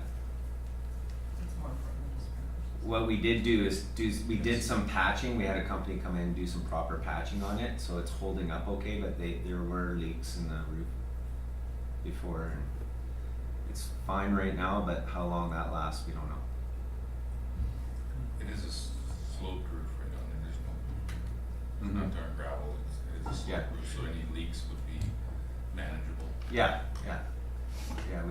there was a couple of problem areas, it needs replacing. Okay, Councilor Grant? Can I jump right to the bottom of protective? I didn't have any questions about anything else. okay. Did we ever receive a report on the financials of solar panels? What the payback, I mean, we've got a cost of 58,000, and I noticed earlier in the budget, we spend about 4,000 a year. I could come back with a small report. I finally just received some estimates and what it entails. That 58,000 was an estimate, was the information from Ian that passed on through Councillor Ventimiglia, and then I also inquired through another company, and they were both fairly close. They were $4,000 from each other. So it's 58 to 62,000, and that was to pretty much make it net zero, like if everything works out properly. So we'd be looking at a 15-year payback. And that's, I had my notes on it. Yeah. I believe that the power bill for fire Was no, well, we tried for some grants before. Yeah, but we're also looking at the carrot grant, he's Yeah, working that on that the sounds carrot pretty reasonable, actually. Usually, I know when we did the solar garden when I was in New Westminster, it was a 17-year payback. Yeah, I think Councillor Mattis is pretty close to that. Yeah, you're right. Fire power 4,800 is the budget. Actuals were varying from 4,000 to 4,800 to 3,600. So we'll say average of 4,000 a year. I would say 4. Yeah, you're never 4,000 gonna. a year, 15 years is 60,000. So it's a 15-year Yeah, payback. that'd be 15 years. Panels are usually warranted for 20. The last 25. But they'll last longer. Yeah. And electricity goes up, so it might be 12 years, 13 years. You know, Well, if this is in that's fact correct, based yeah. on 100% coverage on, with that type of, to me, the math makes sense. Yeah. There's been a lot of solar projects that have come forward to us, and we've looked at them, but the math just didn't make sense. We either weren't spending enough on power, or we weren't gonna get enough back. But this, if the numbers are accurate, it's good. And we're only spending 44,000 out of taxation, the other 14 is coming from a carrot grant. Carrot. And just for council's information, since we're talking about solar, I inquired about the public works building itself with the shop, and filling the one side with panels, and trying to get the cost down to that building too, and it was up over like $116,000 to make it pretty much to cover the electricity usage in the two buildings are. But I could put together a small report and bring it to council and just kind of give you some rough numbers on those two projects. Anyways. I'm happy with the one right now. I was gonna say the same thing, I'm happy to have a start, but it would be nice, it's not urgent, but it would be nice to see kind of other possibilities and what they look like, so that if there are more possibilities, we can start to prioritize them. And I'm happy to leave it in as well. Okay. Yeah, I think it's a great start. the fire department makes good sense. Plus, there's lots of room on their roof. And this is the one that, I mean, it was brought to us by, Pushed it out quite a few years now. no, but I was gonna say the numbers and everything were brought to us by Ian Gibson, like he's done a ton of work on this. Yeah. That, as far as identifying other locations and even doing the numbers on them, that's probably already has all that stuff, and it's pretty easy. Well, he had a list. I have that list and that info that you forwarded on from Ian, and he has his calculations and formulas in there, and it worked out fairly close to what the other company I was working with too. So there's sometimes their formulas are a little bit different. It depends on the sun and hours. You know, it is a bit of a guess. That's why it may never be 100% Doug, neutral. the fire department is a joint budget. Would this be funded jointly, seeing as the power bill is funded jointly? We could certainly approach them. We haven't yet, but Is there they're money in usually there? pretty amicable for things like Do that. we know if they have sufficient, Yeah, they have money. they have money? Yeah. So that could have been that 44 for turning 22. Cool. Yeah, I'll leave it in. Yeah, good. Okay. I don't think there was anything else on the protective budget. Anybody else? Okay, into the rental equipment pool, that's two items. One is actually being funded from it's a true replacement. That's the mower for parks, it's the, replacing the existing Kubota, and Sean can talk about that. And then the Vector truck, which is 100% tax dollar, so. Yeah. Sean, The new mower, that's to replace the existing Kubota that's got a lot of wear and tear on it. And we want to still keep that old Kubota, well, it's not that old, but it's beat up a bit. We're gonna keep it for snow removal still for sidewalks in the winter. Cause that can really beat up the machines, and then the new Kubota would just be strictly for mowing and shouldn't get beat up as bad and last a little longer. Cause we're using the old Kubota year round.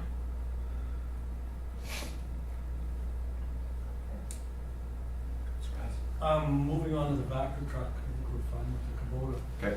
There was a discussion a couple of years ago when we, I think between yourself and myself, I don't know whether all council was there that day or not, regarding Vesuvius' setup where the street sweeper acts as a Vector truck. Well, they have their own Vector truck. I talked to their public works department, and they haven't been utilizing it as much as they want to. They're gonna start utilizing it more.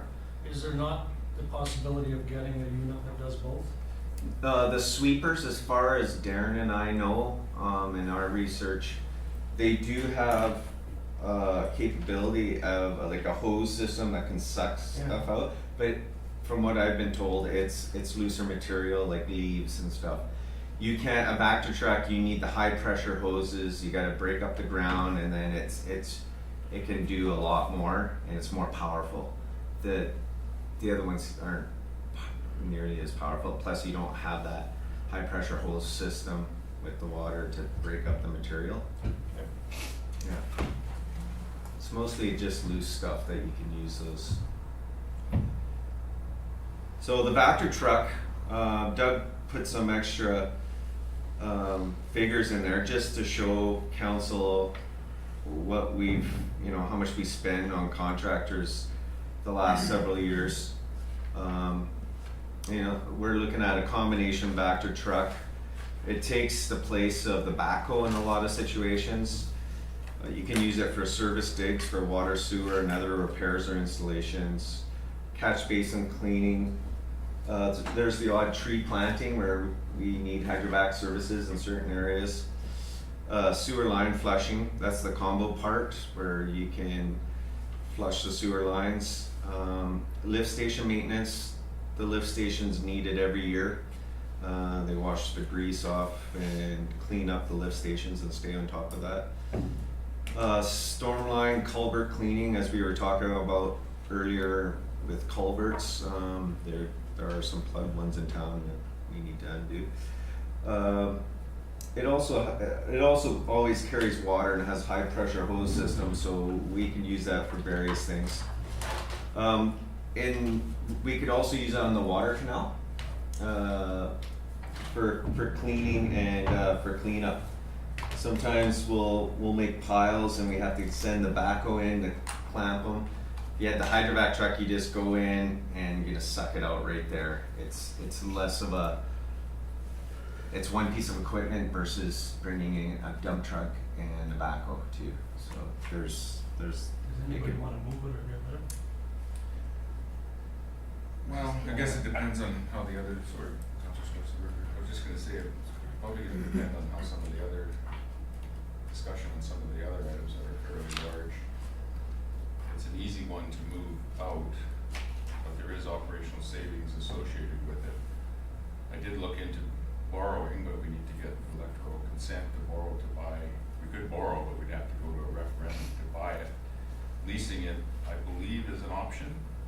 That was gonna be my question. And then if we could lease it and take enough money out of the operating budget to cover the lease payments, if that was possible, then it would be an interesting discussion that we might be able to have. We could get one. It's funded by the savings and the cost, and it takes $500,000 out of the capital program. How long is the lease? Maybe a 5-year lease. lease. The real tax advantage, just so everyone understands, in private sector, leasing is very favorable because your lease costs are tax deductible. That's not so because in our walk of life, we don't pay income tax. so therefore you don't get a tax savings. What it is though, however, is usually lease on a piece of equipment like this, you're not leasing the full asset, you're only leasing 30%. That's how leases work. And so, by that I mean, at the end of 5 years, you have either the option to buy it out, you can refinance it again, or you just turn it back in. And so that's high, and lease finance rates are always higher. I'm pretty sure the MFA still is involved in lease pools. I think they are. I'd have to double check that, but there's definitely an option to lease it. I never recommend it just simply because the interest rates are always higher and you're only financing the 30%. And yes, you're pushing it out 5 years. It's an option. I've done it for fire trucks and Caramelos. And so it's not without precedent. I know a lot of municipalities do that. So. We just leave it and move on? Charge it to the water fund. Yeah. It doesn't have enough debt yet, does it? Put some more debt on that. Making sure you're awake. But don't worry, I'm awake. It sounds funny, but hopefully there'll be actually a cost saving for the water fund there, if I- they're able to use it to clear. The charge that they'll charge it out at will be more than the backhoe in the truck, trust me. Cause there's a charge out per hour there. Well, and there's also labor, you know, for the guys down below that may not exist anymore either. Yeah, I don't mean, know. the Vector truck, I mean, it's not gonna be pressure washing the whole canal or anything, but there's areas that when the guys go through, clean up and they need piles, that it's just another piece of equipment that could be utilized and back it out really quickly, especially in some tight areas and under the bridges. We have a problem, even to wash and clean up under there and grab the debris. I noticed, I was just gonna say, operationally for you guys, does it make sense to push it out a year and then investigate the purchase versus lease option, or do you need it this year? No, I mean, we don't need it this year. I mean, we've been operating the way we've been operating. We utilize our backhoe, but then a lot of the things I mentioned, we have to hire out and phone a company to come in. Sometimes it's convenience too. Sometimes, unless the company that we use is really good when we have an emergency, they'll drop what they're doing and they'll come down. But scheduling, sometimes they're busy. Absolutely. And certain times of the year when we need certain things done, it's always a bit of a challenge because they come from Kelowna now. When you're projecting what it would save you compared to using somebody else, I think you almost have to add in what it'll cost us labor-wise to operate our own back truck. Because if you're looking at $432,700 for these 9 years, that includes the guy to come in and you're paying him. Yeah, It's not usually just the truck. So you gotta add on to our own back truck, all of the labor component that's gonna go into running it, a couple of guys, whatever, I mean, I think that should. It's usually 2 guys, yeah. Yeah, it should be part of your decision. It's Yeah, just a true cost of And $500,000. maintenance and operation. Yeah. And maintenance. Yeah. Yeah. Yeah, I didn't mean to say that we're gonna save $433,000. No, we're realistic. not gonna save that, no. What do you think the lifespan of a new truck would be? Well, I think Penticton just rolled a bunch out or planning on it, and they took a 7-year approach, but a lot of their hydrovac trucks are being used like all day. Like they have a crew that ours wouldn't be utilized like all day, every day. It's not gonna be used all day, every day, but it will it'll be utilized a lot. We were thinking like we could stretch it out to maybe even 12 years for us. Have you looked at used, are they? There are used, yeah. We're kind of skeptical, I mean, you're still gonna pay in the 100, well, it is cheaper, 180 to 250, 300 range for a used one, depending on what year and what shape it's in. Yeah, I think the CAO just passed me, the MFA they actually developed a different term, financing called equipment financing now, and it is doing what we're talking about is it replaced the old leasing program. It's very similar. I just gotta do some more investigation as to the actual logistics and mechanics, how it works, but you don't have to go to a cent for that, so. It's under section, what was it, Kathy, 175 of the charter, Yeah, which is short-term borrowing, I believe. yeah. So we're saying delay? I think, yeah, I think delaying, get some information on that, if we can borrow, I know for myself, if we can borrow, we can pay for it out of operational savings. Yeah, you can borrow for 1 to 5 years, no public approval required. I'll make that motion. Okay. So we'll come back to council with some information. Push it out. Push it out 1 year? Okay, well, if the director of operations is okay with pushing it out 1 year, that's what I was gonna comment, if we're just sending it away for a bit more information, then even if we get that information next week, we've pushed it out over 1 entire year. When maybe that's not necessary. I've already scribbled. That's why you need to do this on this, and then you can erase. Well, I didn't get that. I mean, if you were to buy new, anyways, it takes several months before you even receive the. Right, I'm talking about more if the money's not there, it's not happening. Yeah. So that next year, even if you make a decision by then, and Mhm. it's then it's still a It, and the backhoe's getting at the point where it's aging a bit too. So I thought if we relieve some of the pressure off the backhoe, then we don't have to replace the backhoe as soon either. On that note, I noticed last year's plan versus this year's plan, the backhoe's actually moved up a year. And the sweeper has moved out a year. Yeah. Yeah, we're finding that they're having more problems, some things wearing out more on the backhoe. Yeah. The sweeper, we put a lot of money into it the previous few years, and when we talked to our mechanic, It's gonna make it. he said, yeah, no, it's good, it should last. Okay. And that is another big ticket item that's gonna be in the 400,000 range. 350. Yeah. Time we get to it, it'll be Oh, 400. We'll come back with this stuff.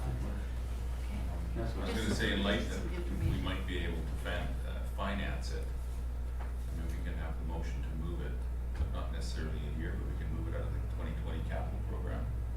But it could still come in to budget as as an item for borrowing, if we can still adjust the operating cost to cover some of the borrowing costs. Yeah, You that's know, exactly. potentially, so, Absolutely. but at least it's out of the capital program, is being funded by taxation. We were just having that conversation, Yeah. that So it could still happen because there's money budgeted in the Right. operating, and that could cover Right. the loan payments for this year. Yep, as long as as long as those people are comfortable with it, because I just think then this just happens year after year, you push it out, but then if we dig deeper, the reason that's there is to relieve pressure on the backhoe. Which if you don't relieve pressure on the backhoe, then maybe that comes up a year, and we pushed out the other one a year, and pretty soon everything collides and we have these crazy numbers because we're just pushing, Mm. so.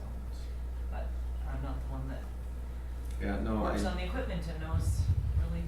No, I think I'll work with Sean and Yeah. come back to council because our initial intent was, certainly introduce this to council, and once I started to do some more background and what we're spending, but I also know, because I've looked at these machines, and probably some of you have as well, they're amazing pieces of equipment. They really revolutionize public works operations and how they do things. Mhm. And so I'd rather come back to council with further information as to, what's it gonna cost on the operating side. Yes, we're not gonna save $433,000, and how to finance it, et cetera, so.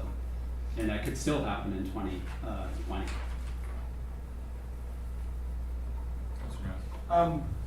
It's on a different topic within the same area. The Unit 48 dump sander replacement was budgeted for 20,000 in 2019 and 50,000 in 2021, and I see a change there. I'm just wondering if that can be explained. Excuse me, Jeff. Sorry, see here.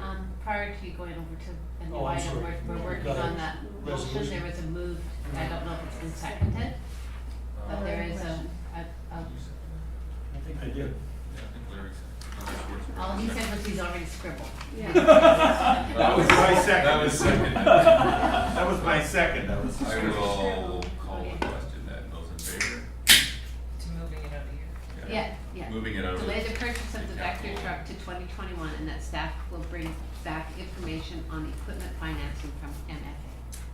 Okay, Motion carries.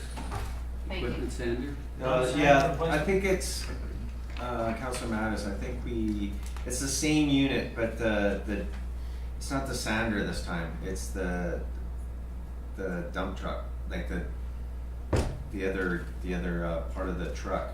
I'm just trying to, I just wondered, cause last year it was, or 2019, Yeah, it was 20, and then. it should say unit 2021 at 50. 48, we replaced the sander, it was in bad shape, but the box is what I was trying to get at. Sander Okay. replacement. It's the box for this unit, yeah, that it's, That's the the 30 useful in life. 2022? that's the one that's pushed, yeah, Okay. yeah. It's the same truck, the Yep. two things we're wearing on it. Okay. So that's out. Transport and common. So that one should say Oh, yeah. 48 So box, I'm gonna yeah, check we should something change the with name of that. on mine. Yeah. It started out as the dump center, cause it was done last year. Transportation. Okay, next into transportation, the first two projects, the Tuckanuit line repainting and the Sawmill Road line repainting. Flexible bollards are carry forward projects from 2019 that haven't been 100% completed, so we're carrying forward the funds from 20. Can I talk about that for a second? No. Okay. Yes, So I'm go gonna ahead. talk about it. So council decided last year to take the flexible bollards out. You guys didn't like that idea. And then I started talking to our engineering consultants, and I really feel that maybe we just have to take a better look at that, what we could do there. I don't think the line painting's gonna do anything. We still wanna work with the Ministry of Transportation for Tuckanuit though, for repainting the lines. You know, again, just recently I got some complaints for speeding on Tuckanuit, and for one thing, and it was pointed out by the engineer, is there's a double yellow with the passing ability on that stretch that comes into town. Well, we don't have that on any of our roads. It's usually a solid yellow, and you know you're in town. So we want to work with AIM and the ministry to still do something there if we can. But the Sawmill Road one, if we were gonna push something out, we could push that one out. I want to do a little more research, see if there's something different we can do there. I don't think narrowing the lines there, unless you have the flexible bollards were really the key piece to it. If we don't want flexible bollards there, then we should just rethink that one. But personally, that's what I think. Councilor Mattis. Oh, I was gonna suggest that we could split it in half, that we could do the lines in that area this year and look at it, whether it had the desired effect, and if it didn't, then add something the following year and split it. But if you're telling us to scrap it all together for now and maybe bring it back next year on. We can move the Sawmill Road one out, but we still want to work with the ministry, and I want to contact them shortly about the line painting on Tuckanuit. Yeah. Councilor Mattis. So did carry forward means that we already budgeted last year and we just didn't do it? That's correct. Yeah. So I was too late on the Tuckanuit that they went out and did work before I caught them. I thought that I'm trying to remember the conversation, but I thought that we decided that Sawmill Road was a good place to try those flexible bollards. No, it was taken out. I wanted that. I was on board with the flexible bollard idea.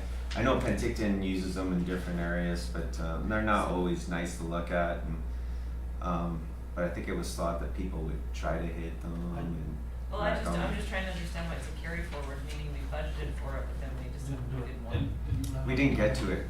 No, but why would we have budgeted for it if we didn't want to do it? No. Because we're saying. No, we didn't. were gonna do the line painting portion, Not the bollards. and not the bollards. Yeah. So just the line painting was the 21. And the line painting, if that's the route we're going, I think we can lower that Substantially. cost down quite a bit, yeah. And again, I'll have to work with the ministry on that too, because we have to start the line work outside of the town as you come into the town to make it, I think, be more effective. But that's just a carry forward, should we not just leave that number the way that it is in anticipation of there being something that we're going to do there? Well, we're It's- gonna move it up another year though. But it's not affecting your taxation. It's not affecting. It's not affecting taxation, I'm just gonna move it out, I wanna see if there's something else that we can do, maybe I could bring something to council that'll be more effective, but then Councillor Mattis was saying maybe we can just still do the line painting and then see how it goes, and if we have to add to it or do something else. And that line painting would take it completely out of this and put it into operational as part of that line painting contract. It's, The rest of the town is Yeah. $29,000 for line painting. So to add that little bit in is probably a couple $1,000 as opposed to $21,000.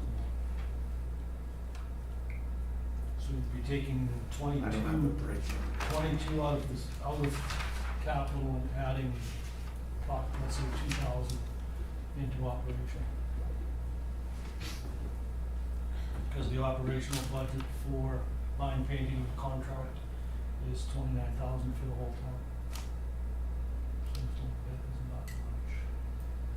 Yeah, it's repainting the fog lines and the center line and just narrowing the lanes.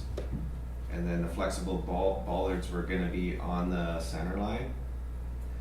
And it just gives people that feel when you have things that are this high, that they slow, and the lines are closer in, just naturally slows most people down, some people want to slow down. Flexible bollards are typically used in school zones.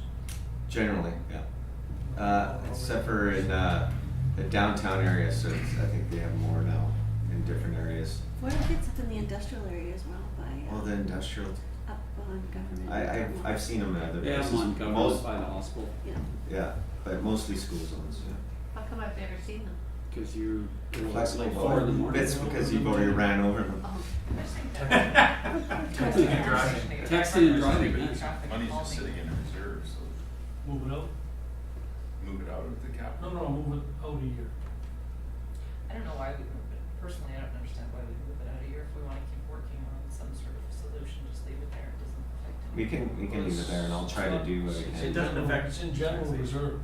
Mm-hmm. So if we're paying for things out of reserves, this is just another item out of reserves. It's carried forward, but it's still out of reserve.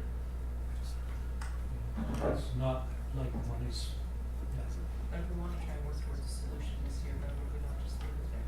Well, the question becomes, I guess for me, is we've got a report that outlined 43 different things to do all around town, and all 43 things are on here at fairly high amount of money, and the reality is, do we want to, it's nice that we got the report, but we get a lot of reports that we don't act on. Which we complain about, so we should act on this one. Well, no, I'm not saying that, I'm saying that, yes, maybe certain items should be acted on, but not all the items, and maybe this isn't one of the items. Or only a portion of this item, let's try the line painting, that's what I'm suggesting. Because I know that last year council already agreed that the bollards were not a good idea because of the speeds that were involved there, we're quite likely we'll spend more money replacing them than we ever will on anything else. Convenient, but maybe don't run into that conversation.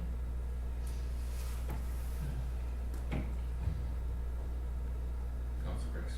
So, Sean, do you wanna revisit this with the ministry then, or? I just wanna I would like to revisit it altogether.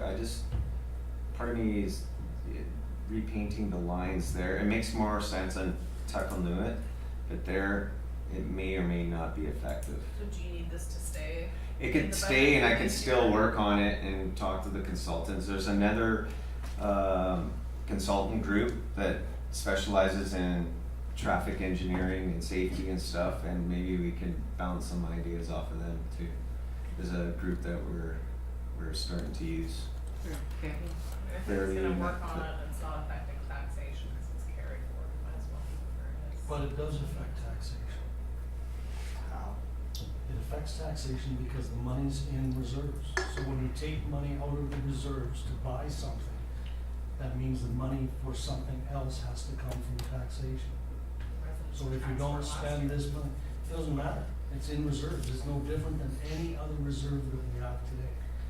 it's road reserve capital, it all goes into one big money pot. And even though we said, well, we planned for it last year, it ended up in the surplus and went into the reserves. Now it's gonna come back out, and at some point, we'll have to put that money into reserves. It's not, because it's a carry forward, does not make it free money.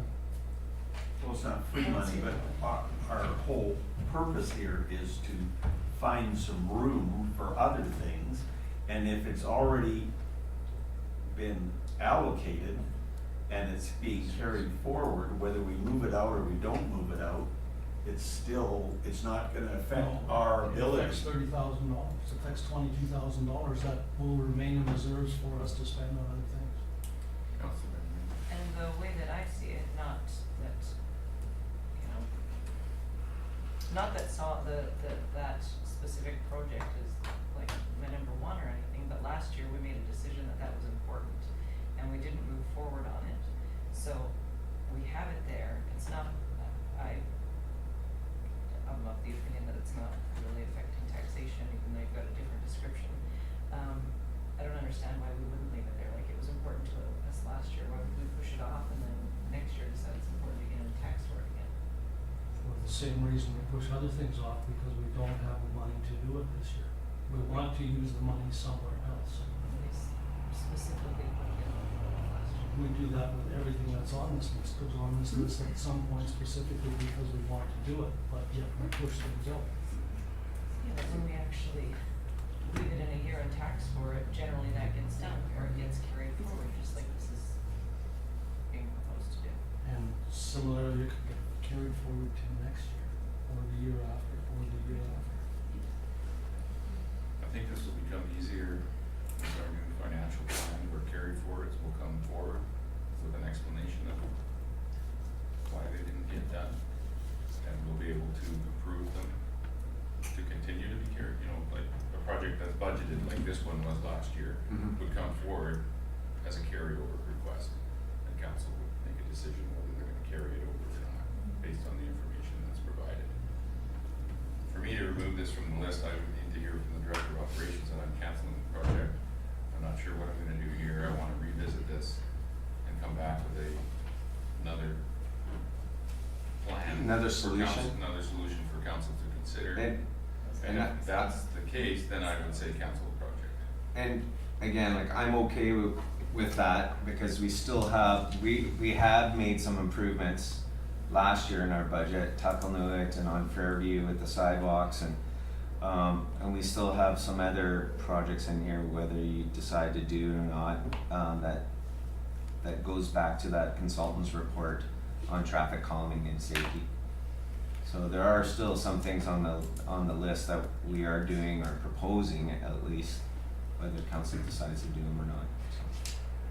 The other thing I would ask there is, do you have money in your operating budget to do some line painting on Sawmill Road? Yeah, I haven't priced that portion out of it yet. I guess the larger part of the I have just enough right now in our operations budget just to do what we need to do in town. Like for the rest of the stuff. This is kind of over and above. So then the follow-up to that would be, do you want, if you think the line painting is a critical component of this, but the other stuff you're unsure about, would you like to reduce the amount of the carry forward to just have enough there to do some line painting and come back to council with another solution? Okay, so I'll be more direct. Okay, good. Let's move it till next year, only because I wanna revisit it. I think that the line painting won't be as effective, but if you could do something with the line painting and maybe I can consult with somebody and just say, what would you do in this area? Maybe there's a better idea. Those numbers would change anyways, and then we can, if we still think that the line painting's worth doing next year, then that price will definitely drop. But having the flexible bollards was really the key component of this design, and I think it wouldn't be as effective, without doing the line painting and Okay. flexible bollards. So I'd make the motion on that basis that this be removed from the capital plan. I'll stop Move or fighting push it. back? I thought we were Push it back, push it back. Yeah, it'll come back, it'll leave He'll come back with a whole It'll new come off the program. list. It'll come back, yeah, Yeah. it can be put back for like next year, yeah. So it's being moved to Call the 2021? No, All in favor? they're just removing these, Take it right off. Yeah, take it right off. because we're gonna come up with a new plan, Some of it will be Circle removed. that. because there's no flexible bowling center wanted. Yeah. Feel free to be direct. Pardon? Continue being direct. Some of the stuff. Okay. Well, next year we'll get. Okay, Well- Year reports will come with an explanation of why they. Yeah, no, I was gonna say, when it comes to next item is the airport runway extension. That is not being funded from taxation, however, it is being funded by a grant, 75% from the BCAAP, the BC Air Access Program, Accessibility Program. And then the other 25% at this point in time was because there was water works that had to be done and some sewer works offsite or infrastructure had to be done. It was gonna be funded through that mechanism. I'm not 100% certain if that's the correct allocation, but that's how this budget was put together. Next. That sound reasonable? Next. The vehicle bridge is, two bridges. No, Two just one bridges. bridge. Same bridge. One bridge. It's one bridge, it's Two just, projects. there's, Oh, yeah, there's one work bridge, right. underneath and above. It sounds like. So the girders, diaphragms, bearing repairs, these two things are something that we can't push off unless we can't find a contractor to do the work, but, the vehicle bridge, it's been assessed a couple times since we've taken over the bridge, from MOTI, and it's in fair condition, but it needs some TLC, and we have to get on it sooner rather than later. So those two, out of anything, shouldn't be moved, in my mind, over anything else on this list. I'm good. They didn't make check marks on my list. Nope. Okay, then we'll move down to the storm pipe upgrade Fairview from Station Street. Yes, we're finding that, when we had some good rains on Station Street, that system's connected to the one that comes from the highway.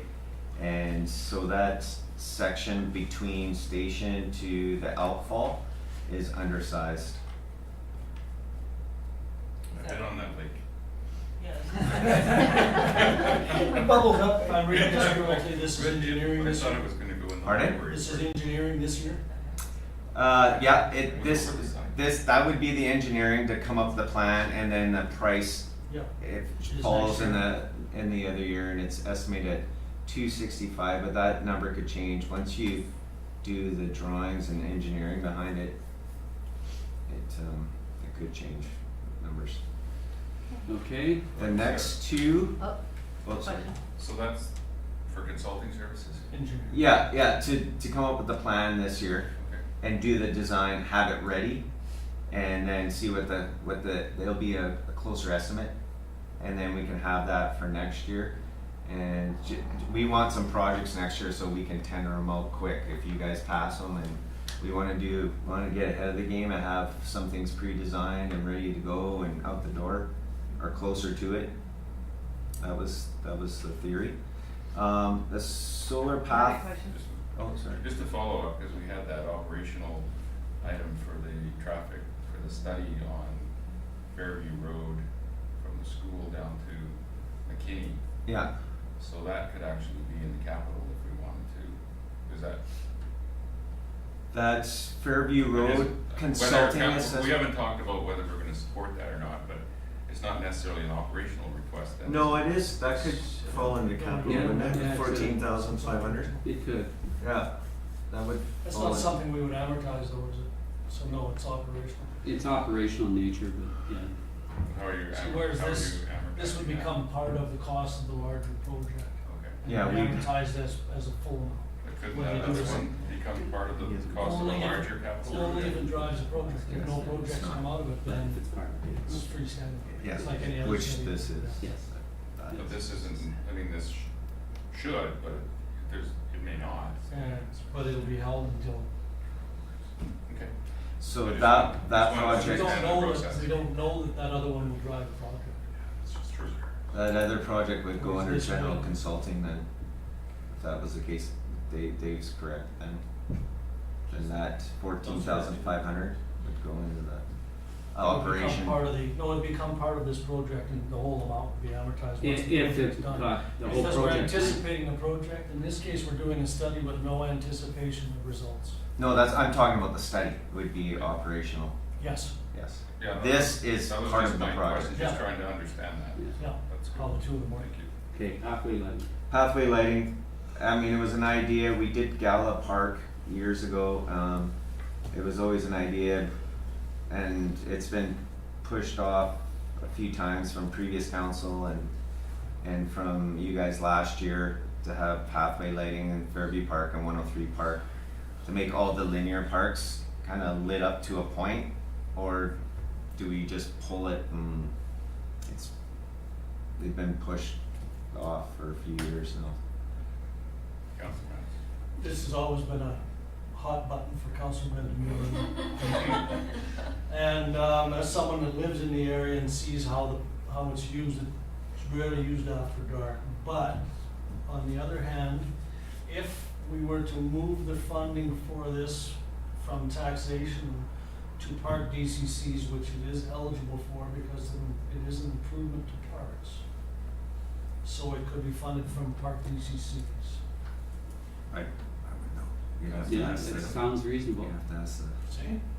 I think See? the flip side of the parks being underutilized after dark is perhaps because there's not a lot of lighting in them, so. I'm agreeing with you, keep this in mind.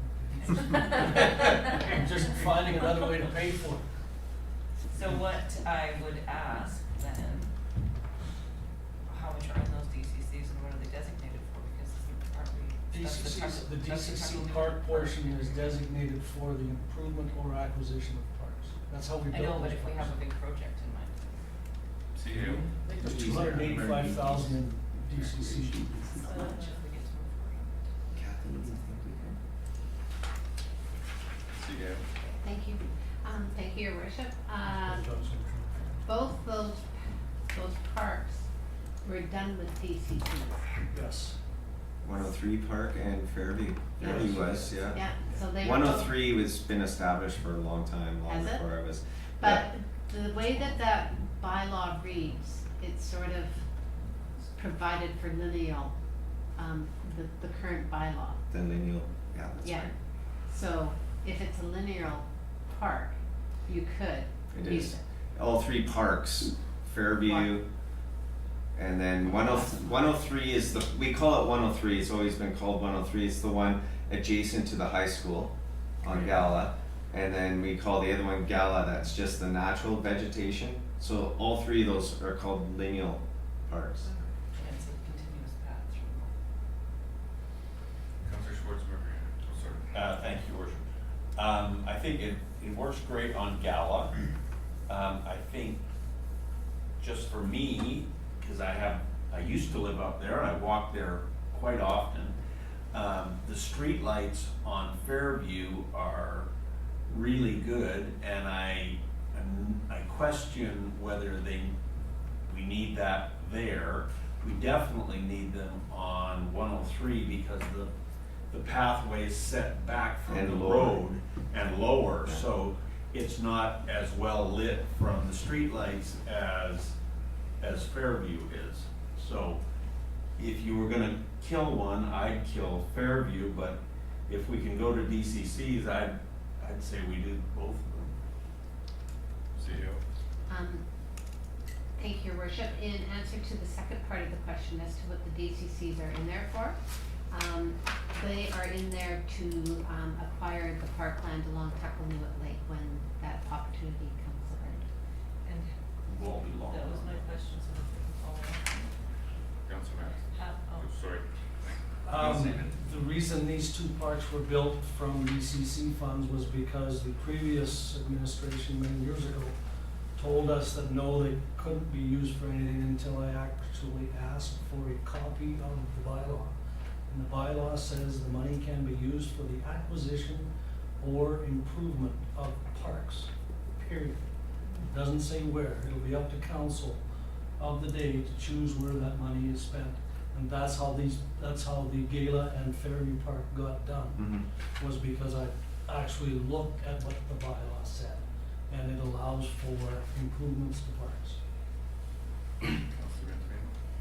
So if we do have an end goal though, at some point in life of acquiring more parklands in the Tuckerwood area, I guess we don't have any idea of how much that's gonna cost. No, it won't be cheap. That's what I'm thinking, so if we only have a couple $100,000 in there, that's not. No, there's, $988,000. Oh, Well, 900, somebody said 200. We are using some of that to finish the park too, Yeah. this year. This one. Yeah, the new one, 123. yeah. yeah. 123,000, But Well, that's a carry forward. I think that's a long ways off too, if I may add to that. I mean, around the top end or the north end of Tuckerwood Lake, I think that's a long way off, like 10 years, 20 years off, would it not be? It's Well, only as far as we want it to be. we had discussions with homeowners last year. But again, you could be right, it could still be It could 10 still be years 10 out, years, right. yeah. It's anybody's guess, could be 3 years or 20 years.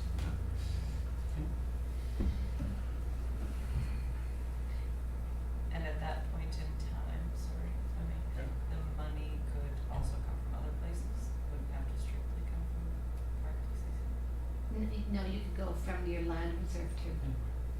Or you can just borrow the money and Yeah, you can borrow. which is smart. Yeah, and then, yeah, Councillor Matt, I was just gonna say that, it's gonna, I mean, if it is 10 years out, it still can grow it for another 10 years.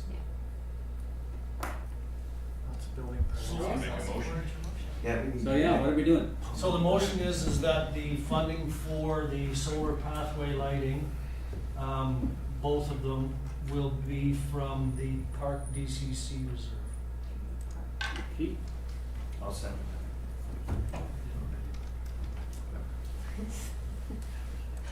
I get to scribble Call all the question. Those in favor? Okay. Traffic circle.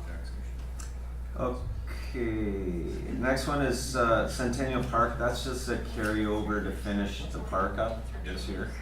I don't think there's any more discussion on that one. Traffic circle. The traffic circle was brought as part of that traffic calming. It was pushed off, and then I had True Engineering give us some new revised figures. 150 would be on the high end. That's more for the finishing all four corners of. Again, it's not a roundabout. It's just a little traffic circle. People do have to move around it, so that the thought is to slow people down in those intersections, right? But easily enough to move around it. So to have it properly finished around on the corners with curb and storm and everything, it's about 150. And if we were to reduce that and not have as much concrete and extra curb and sidewalk, it would be around $70,000.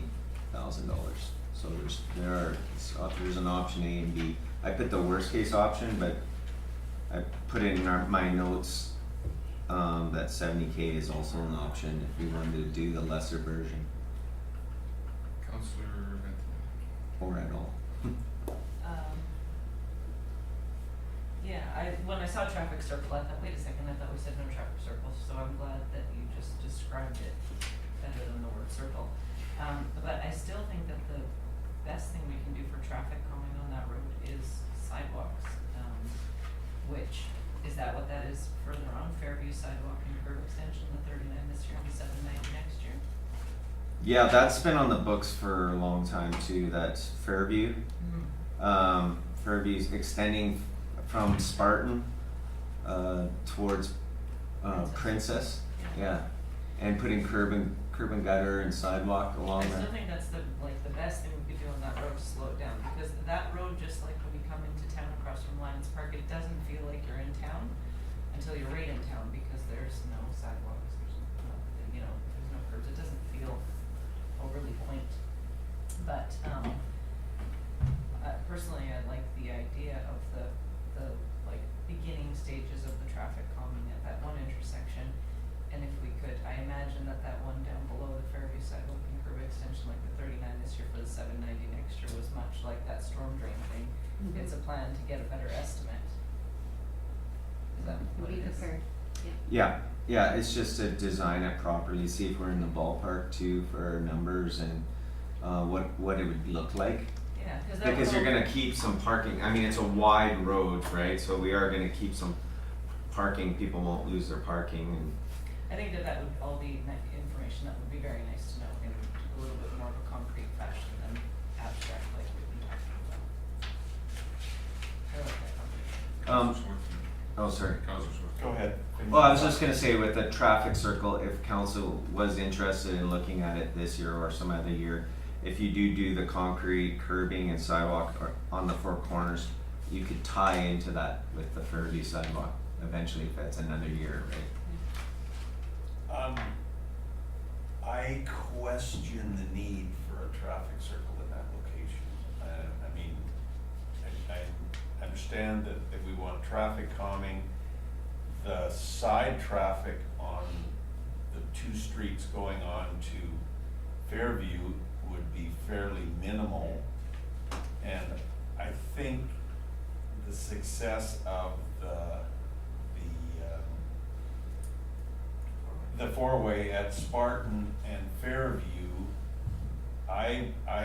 before we spend $150,000 up, at Panorama, when you have two very small artillery streets coming onto Fairview, I'd prefer that we did a four-way stop there if traffic calming was going to is the goal. Councilor Benjamin. I think the conversation, we've had this conversation lots, and it's never been really about the side streets. It's about this feeding, raceway into town. And as somebody who Understand. drives it regularly, it's a speeding raceway into town. You don't slow down until you're 5 or 6 houses away from the four-way stop. So putting another four-way stop at Panorama would do the same thing. Well- Yeah, in a much more drastic, I don't know, I don't think so because I don't think so, that's not what the traffic calming study said, and we're not the experts they were. Well, I was just gonna mention that, from what I know, it has worked at Smilkameen and Spartan because those streets are busier. But if you do a four-way stop at Panorama, you're right, those side streets aren't very busy. It doesn't warrant a four-way stop there at all, and most traffic engineers will tell you that. Usually you need to have more even traffic in all directions to make a four-way stop work. Otherwise people just blow by it. They will do rolling stops. Yeah. Councilor Mattis. I agree with what everyone has said here. I certainly support the use of sidewalks as a traffic calming measure over the longer term up there. I don't see any value in investing in a traffic circle at that intersection. I'm not sure, I live in that area. I'm not sure that a four-way stop will work in that area as well. I would really like to hear the experience with the speed bump that we have installed. I know there's, engineers and public works say, oh, we don't want speed bumps. Yet when I drive around Penticton, I see them in a lot of places. I've seen them in Kelowna. They seem to work well. Maybe a four-way stop in conjunction with a speed bump at that intersection would actually get the effect of slowing down the traffic. I'm not sure if four-way, people will blow right through a four-way stop there as well because there is no side traffic. So I would be interested in your view, and I know that Yeah. they don't generally support them. No, I'm not totally against them now. I'm starting to warm up to them more. But even like Steve pointed out before, you can do a raised, and Penticton's done that, you can do a raised intersection So all directions, whether you're stopping or not, it's still a raised intersection. So if it's the through traffic, you still gotta slow down as long as you have the proper signage and stuff. And the whole intersection is raised, so it doesn't matter what direction you're coming from, So right? it's like an expanded raised Yeah, crosswalk. you're still gonna have stop signs on one side. It's not gonna affect the side streets, but it would affect the. It's a speed bump, the width of the intersection. Yeah. Pardon? You can- Launch going to. Well, some people do launch when they're not paying attention. I've seen it in Penticton Oh, yeah. on Main Street. People going a little too fast and. I lived up in Glen Rosa for many years, and they did a major traffic calming there. And they put two traffic circles, roundabouts in, but they were smaller, like this one. The traffic circles, yeah. And so people would rip through those and go right over the middle of it, so that had zero effect. They had a narrowing of a road with actual curb, which once people got used to, did not slow anybody down. But on the other one around MacGyver, they put the large gradual speed bumps, and that was the one that had the largest effect.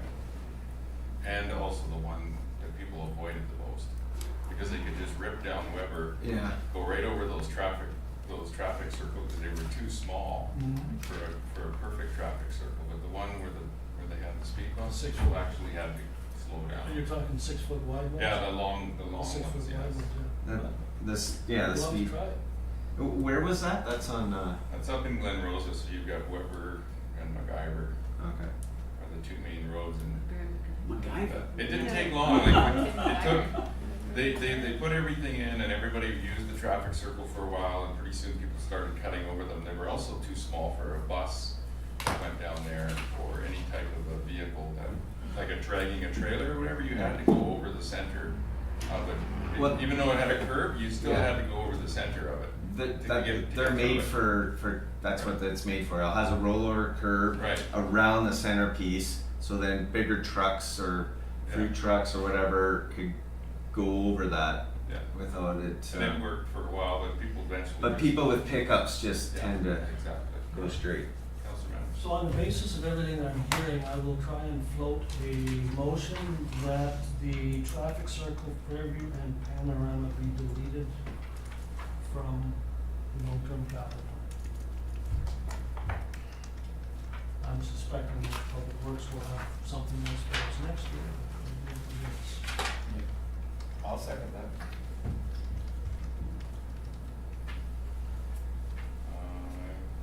Based on my experience, I would support that as well. If there are no comments, I will call the question. Those in favor? Opposed?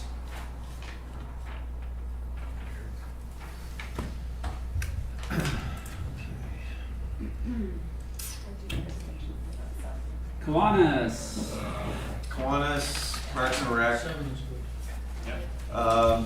Yeah. And that was from our traffic calming to shorten Did the. anybody have a check mark next to one? No, I thought it was great. I mean, nobody had a check mark next to that one. Okay. Okay, good. Here's, Anything else? this is a big one. Everybody had a check mark there. I know. Yeah, I know. Probably be the last one we discuss. I don't even think we'll get it done. The rehab, Packing House Lane, Co-op, Airport Street. I know in our notes here, it doesn't show you a huge design. I do have, like, we could bring it up there. On screen? I mean, yeah, I've got it on my, we Yeah. could, Diana will put it on The hers. pictures, we got the picture on the. it's under the 2020 budget folder.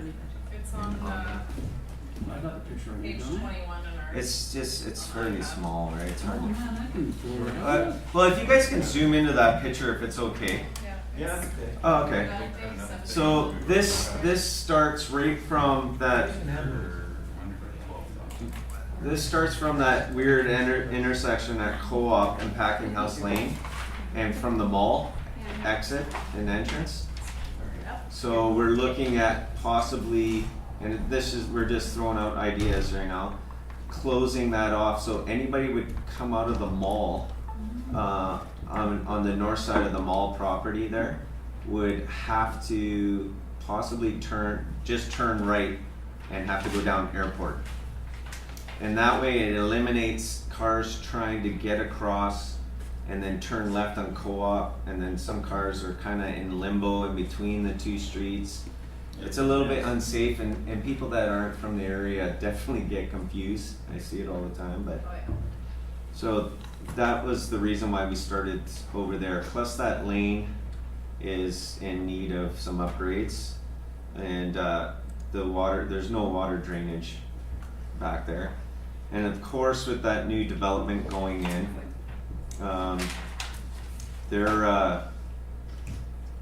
we thought Airport, there's a portion of Airport that needs to be finished, and then Packing House Lane on the other side upgraded and finished to a better level. So that's, oh, okay. You want the pointer? Yeah, is there a pointer? I don't know how you guys feel about it, but the developer's cost will probably be in the $300,000 range for their portion. So is this $1,055,000, is that just our cost, or that includes? No, that's the total cost of the project. That's what it's anticipated at. 300 of that hasn't been decided yet, has it? That'd be about that though. It's gonna be around 300 and be covered by the development, which the first phase is going here and utilizing this portion of the property right around there. So yeah, this is the funky intersection that we need to do something with. Question, was there any consideration to closing that section of Packing House Lane? From there over to the other curve? Closing it from here to here? Yes. There's quite a few big trucks that use it to go into the co-op, into the. No, they don't BC go to the co-op there. They go off by the police station. Well, I do see traffic going down there and then following that road into there. Only because it's there. The traffic goes around the back of the mall. And if that wasn't there, they would enter from the other end by the police station. The only reason that gets used is because it's there. Mm-hmm. We haven't considered that at all. And I know you only say that because when you look at $1 million budget, that portion could represent several $100,000. And when you look at that funky interchange that you talk about, people have died there because of that funky interchange. That's why we were thinking of like, Close that it. way if you come out, you turn right and it forces people down Airport Street, and you either turn up some Milkameen or continue on, or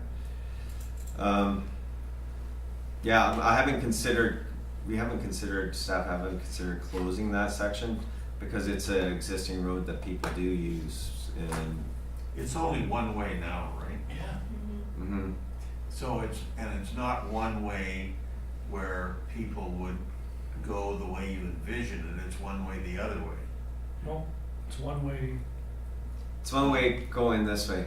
Oh, it's one way going that way. Yeah, it's one way going that way, and it would The issue's the intersection. it would remain a one way going that way. Right. We wouldn't change that. This would still be a narrower road. It'd just be, we have storm issues, drainage, and the pavement needs to be redone there regardless. But and then this is very narrow. So if you're gonna add in 40 units? 46 units, and possibly another building in the future around the same. You're adding residential. A bunch of residential people to the area. Could be potentially 150 more people, maybe, or 100. We thought that bringing it up a standard would make sense. I have no problem with Packing House Lane or Airport Road, it's just that other little That loop, alleyway loop thing. that crappy intersection in the one way. Well, we could do it in phases as well, right? We could revisit it. I mean, the only issue you have for access on that road really, because semis for the packing house and traffic for the packing house can turn at the other intersection at the lights. That's how they primarily do it now. So the you're really not talking a whole lot of traffic. Well, anybody coming from the north comes this way. I see trucks going on there. Down Like- to behind No Frills. Yeah, they'll come this way. And that's even They the won't truck turn that on goes to the- Similkameen and go down, not Most- all the time. Most of those trucks that Yeah. you're seeing are going to the mall. Yeah, No, Not going to the no, packing I'm house, they're talking going- No. about fruit trucks The too. ones that are going to the packing house go down the hill. The large ones that you see going for the packing house at that intersection are going down the hill to the receiving area at the bottom of the hill. And then the guys who are loaded up with apples going out, come They go out, around the back of come the out shipping. and go out packing house lane. Yeah. Considering all the, just to jump in a bit, that's an interesting idea, but considering all the traffic, the residential traffic that's gonna be there, and eliminating some truck traffic isn't a bad, is a bad thing. Well, enforcing the traffic over to the lights in the properly built road is not a bad thing. I don't think so either. I think that intersection though is the highest priority for now because it is dangerous and it's, I mean, I'm in and out of there almost every day and you do see, like, people don't know, like, the lines it's a aren't even mess. there and nobody knows where they're supposed to Well, there's pull up lines to or there. stop or. There are lines there, Yeah. And there's but they don't, They don't make sense. unless you build a median or islands Yeah. or, yeah, it's, Well, and the two people that are stops from the is- area.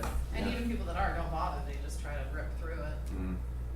Councillor Grice has to leave at 7:00, Oh, so maybe we should just stop at this point and continue Recess the on that conversation tomorrow? tomorrow.